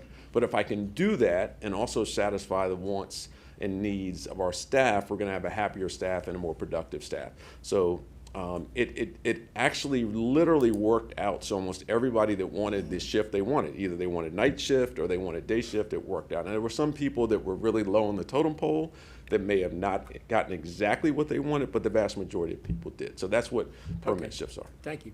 And I promised my colleagues I'm going to be very quick on these last few. Okay, you mentioned the basketball coach, that now one of the officers is coaching a youth basketball team. I'm really glad to hear that. It makes me feel good. And I was just going to mention to you that, you know, in the past we have had officer youth games, you know, like during the summertime to, again, get the interaction in a non-law enforcement way. And I just encourage you to consider that, or your team to consider that going forward. You mentioned the other jurisdiction cooperating and coordinating with other jurisdictions. And again, I know you're on the Council of Governments Chiefs group, and I just am wondering if there's any specific jurisdiction that you would like the council to help you with in that regard. I will say we work well with all of our allied law enforcement agencies. There are unique challenges with some of the law enforcement agencies just because, so it's much easier to work with an allied law enforcement agency that is in the same state as opposed to not being in the same state. I will say, and I've said this before, that not having an MOU with the District of Columbia can make things difficult at times, but that doesn't mean anything about the direct relationship we have with our peers at the Metropolitan Police Department. As I've said multiple times, the Tacoma Park Police Department does not have an MOU with the Metropolitan Police Department, and nor does Montgomery County or Prince George's County. They don't have MOUs with any law enforcement agency outside the District of Columbia. How are we doing? Do we have an MOU with Prince George's County at this time? We do not have an MOU with Prince George's County. We have an MOU with Montgomery County. We have an MOU with Park Police. We have an MOU with a lot of other agencies. We do not with Prince George's County. That would be advantageous if we could help to make that happen, or at least open the thing up for discussion. We have discussed that, and I think an MOU sometimes is misunderstood. So we still have law enforcement authority in the state of Maryland. So if we're in fresh pursuit of an offender, we can chase them into Prince George's County, where we cannot into the District of Columbia. So where MOUs can codify resource sharing and operations, they don't necessarily impede us from operating in Prince George's County if we need to, or vice versa, them coming into Montgomery County. So I don't think it's as critical. There are certain aspects, so we're going to be bringing forward an MOU with Laurel, and that's more specific to our emergency response teams working together and codifying responsibilities when they come into Tacoma Park or when we go into Laurel. So I'm less concerned about not having an MOU with them. I hear you, but I'm less concerned about not having an MOU with them than I am with not having one with the District of Columbia, where it can impede our operations. That's what I was looking for. And then lastly, you mentioned the red light cameras and kind of the delay in getting that, and seems to be an obstacle in the State Highway Authority. And I just wonder if that, I think, you know, we have some friends that may be able to help with that, and I just wonder whether it's the time to be considering that. I will say this is not unique to the city of Tacoma Park. But we're special, so. We are. But I will say this. I think that we are at the finish line. We're going to have a meeting Friday to see if the city manager can reach out to someone. And if we can get any assistance from our D20 delegation or from you all, we certainly will. I think that it's very frustrating for us. It's not just frustrating for us. There were several departments that met with State Highway. Deputy Chief Philippos and representatives from Montgomery County and other jurisdictions met with them, and that finally got the ball rolling. So I think that if we weren't at the finish line, that may be something, but I think we are weeks away, hopefully. I don't want to make enemies, but I do want to make sure that you know that, we probably do have the friends who could help. I will say this, the friends that we have that can influence people within State Highway have been very beneficial on getting certain projects done in the city, and that's been very, very helpful on some projects that we work with Public Works. We will do whatever we can to make sure that we're utilizing all of our resources, whether or not it's the mayor and council, whether or not it's the city manager, to make sure that we get this program up and running. It's an absolute priority of ours. It's just, and it's about traffic safety. I mean, red light accidents or red light running accidents, those intersection accidents are violent collisions. Oh, I hate the whole idea. I'm not saying I'm supportive of that, but just to help you do your job. All right, appreciate it. Thank you. Thank you. Councilmember Gibson. Thank you. A couple, 2 or 3 questions. I want to praise you in terms of a couple of things that you mentioned early on, and one is the importance of perception of crime and recognizing the importance of that. Sometimes I think that we look for data and the data speaks and we don't listen to what people believe and feel, and so I appreciate that. I also want to note and praise your specific management objectives. I think that kind of organization of what you're expected to do is a huge step in the right direction, and I know that David and Rob and the staff are moving to more metrics. And we've talked about like response time, other kinds of things, but having clear management objectives is right on. And that leads me to the question, you mentioned Police Accountability Board. Could you speak a little bit more about what that is? So the new Police Accountability law. It's not a board. What they created was police accountability boards. The MPAA created police accountability boards in every county in the state. Mm-hmm. So every police department in that county would then have to, this board would provide guidance to law enforcement agencies. We meet regularly with them. But what they would do is they would receive our complaints. So in other words, and when complaints came in from the public, if we received a complaint here in Tacoma Park, we would also have to share it with them. Mm-hmm. And vice versa if they receive one through the county. It's a highly involved. It'd be best for just me to write a memo to council because it's very involved and it could take me 20 minutes to explain it. But I can definitely provide that would be great. An overview of the Police Accountability Board and the Administrative Charging Committee. There are 2 components of that, but I think it's really important that the council understands that. So I can definitely prepare something and provide it to council. Great. Just 2 other quick things. Is neighborhood services the same as parking? Yeah, we've changed the name. Because you use the words different in different places. It just didn't get changed. Okay, and then your movement towards an energy efficient fleet and an all EV potentially. I just want to encourage that as much as you can. I know that there are different scenarios and different challenges. I've heard that the county is looking at leasing its EV fleet. So, and we have models around the country is nearby. And then, so incentives for people, for police to come and to recruit them here.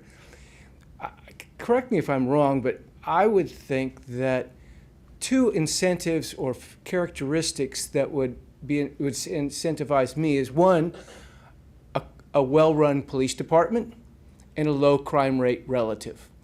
Are those, I mean, relative to our other jurisdictions, would you characterize that as being attractive features? I think, yes, I would hope that well-run would attract them, but I think it's also the way in which the police department is run and the philosophy of the police department.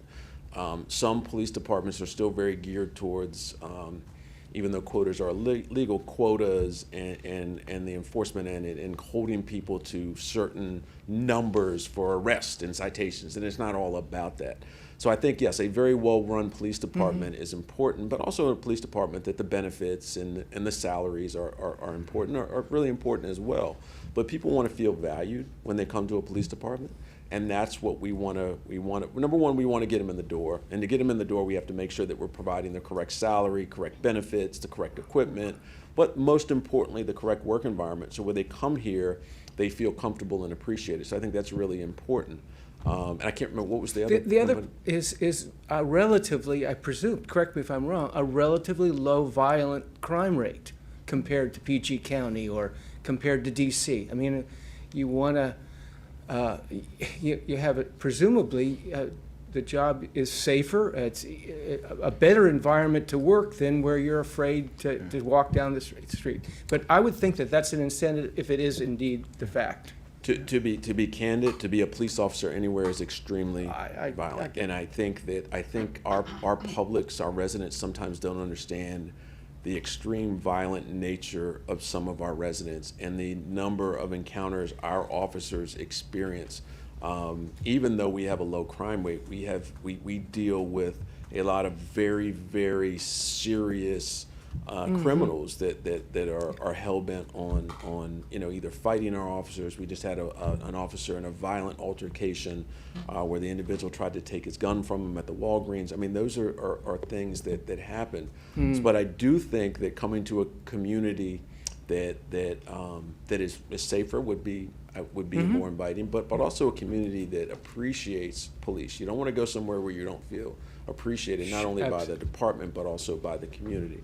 I think we're trying to do what we can to create an environment where people want to come here. But most importantly, once we get them here, keeping them here.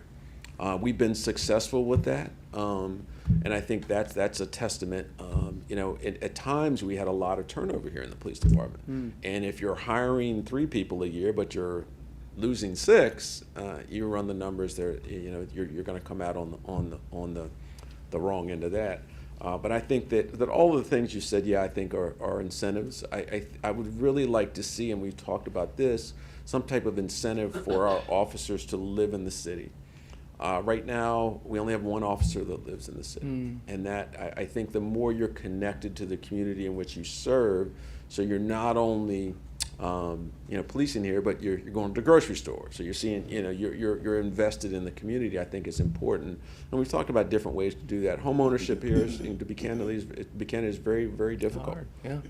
But there could be some assistance with rental units or possible other incentives that we can talk about another time. Appreciate it. Absolutely. Councilmember Honzak.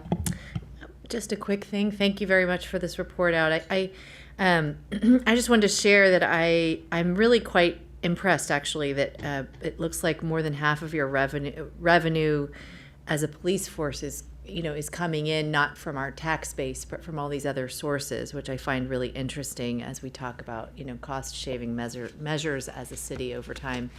And I'm wondering, this is just sort of a theoretical question so that the public can kind of hear a dialogue here, just a few comments that you might have. It is my understanding that next year the Maryland Municipal League might be talking once again with the county about the payment in lieu of services. It might be a painful conversation, but you have pointed out that we are in fact the only city that has a full service police force in the county. So in some ways, I would imagine that we are not getting the kind of remuneration from the county that we probably are entitled to, I would think. But I'm going to open the door for you to comment on that and just how well you think that the $3.9 million that we're getting from the county might align with sort of the costs relevant to our police force and what services you provide. That's a really good question. We went through a comprehensive review, all the municipalities within Montgomery County, about our rebate. It hadn't changed for quite some time for the city of Tacoma Park. So what we were able to do with the county, it was a very, very involved process with analysis of calls for service, and it basically was analyzing what resources the county would provide if they took over services in Tacoma Park. That is the amount of money they would supply us. So what we did, instead of going through a formula every year, is we locked the county into a certain stipend that they would give us that we thought would be a good amount to cover the police services in Tacoma Park. And it has, I believe it has a stipulation in there where it bumps up a little bit every year. I feel comfortable with that. To be candid, if the county police took over policing in Tacoma Park, there's no way you would remotely get the same type of services that you're currently getting. That being said, their estimate is going to be what they would provide, not what we currently provide. But I feel comfortable with where we are. And understand, we are getting compensated for being a full service agency, where Rockville is not a full service agency, Gaithersburg isn't. So they're being compensated differently because Montgomery County Police they're answering calls for service within their jurisdiction. So their rebate is different than ours. Montgomery County Police do not come in to answer calls for service in the city unless it's an emergency situation. When we request them to come in, it's the same way we would respond to Montgomery County or Prince George's County if they asked for help. A recent example was that car rally where we asked for different jurisdictions to come in. That's just mutual aid that we would do for any other agency. So to answer your question, I feel comfortable with where we landed.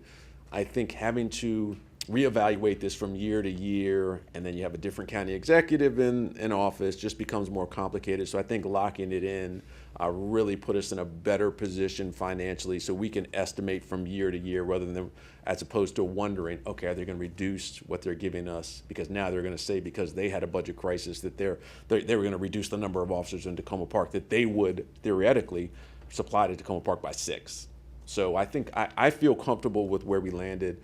And I could go offline with you to kind of give you some background on how we landed at that, if that's helpful. And Chief, I would appreciate that as well, because I do. There has been some issues with how the county calculated our tax dupe numbers this time around. I will say that what I'm talking about is only for police. Right. It is not for any other tax duplication in the city. This was only for police. This was not for any other service in lieu. So it was only for police. Right. And so, I'm sorry, like for example, in the projected budget revenues, I think we need to just triple check, because from what I've gathered, the police totals should be at that max of 4.02 mil. And we're showing the proposed at 3.99. And I think there were some issues in some other places in the formula, but I thought that the police payment in lieu was at that cap, because that cap in the bill is the total amount that the police department receives regardless. So I think that's what happened. But I could be wrong, because they did some weirdness with our formula. That's all I'll say about that. I don't have the time or the energy right now. And there's folks that have been testifying, different mayors, about just the calculation issues this week to the county council. So I just want to make sure that we have, because there was a change, but I just want to make sure that it's on the line item for the in lieu of police. And I thought I saw something different for the crossing guard. So I just want to make sure that It looks like the crossing guards, I'm looking at the slide now, the crossing guards remain the same, but it looks like if you're looking at in lieu of police, it was a little over 4 million in fiscal year 23 and 24, and somehow it went down by about 28,000. So Right. we definitely can, our finance staff, and we can definitely take a look at that. We just have to figure that out, because I think that it's supposed to be at the max, which is according to the bill for tax tube is, for us, is slated for that 4.02. Yeah, that number should not change. Right. From the agreement we had, I'm glad you caught that. That number should not change. That number should remain consistent from year to year. So City Manager, if you're looking at if you're on slide 18, it's the second in lieu of policing. It's $5 million for fiscal year 23 and 24, and it's showing about 3.9 and some change for this fiscal Right, year. So it there's should be. about 28,000 less this year than last year. Right, and I I'm think not it sure should what be on that- the crossing guards, not on the lieu of police. Yeah, the crossing guards looks like they remain consistent other than when we made the change. So Yeah. it looks So we'll like just- a we'll- $1 up. Yeah, we just have to triple check right. that. And I do owe the county council a letter about our tax dupe numbers that are off. So I really appreciate what the police department has done, and I can't stress enough how much I'm hearing about challenges that other municipalities are having with recruiting and retaining officers. And even though we have a few short, we're nowhere near where other municipalities who are offering large bonuses, sign-up bonuses, they're still short-staffed. So definitely it's a true testament to how we police in the city of Tacoma Park. And so definitely appreciate that. And I'm just trying to make sure that was the only thing that I had about the tax dupe numbers. And I think the only other thing, just to remind myself, the mental health counselors, in terms of the FY25 budget, just remind me, I think we have our agreement with the county.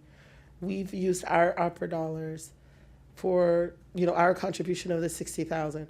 So in terms of, are we expecting there to be anything else that we need to contribute or add to the FY25 budget?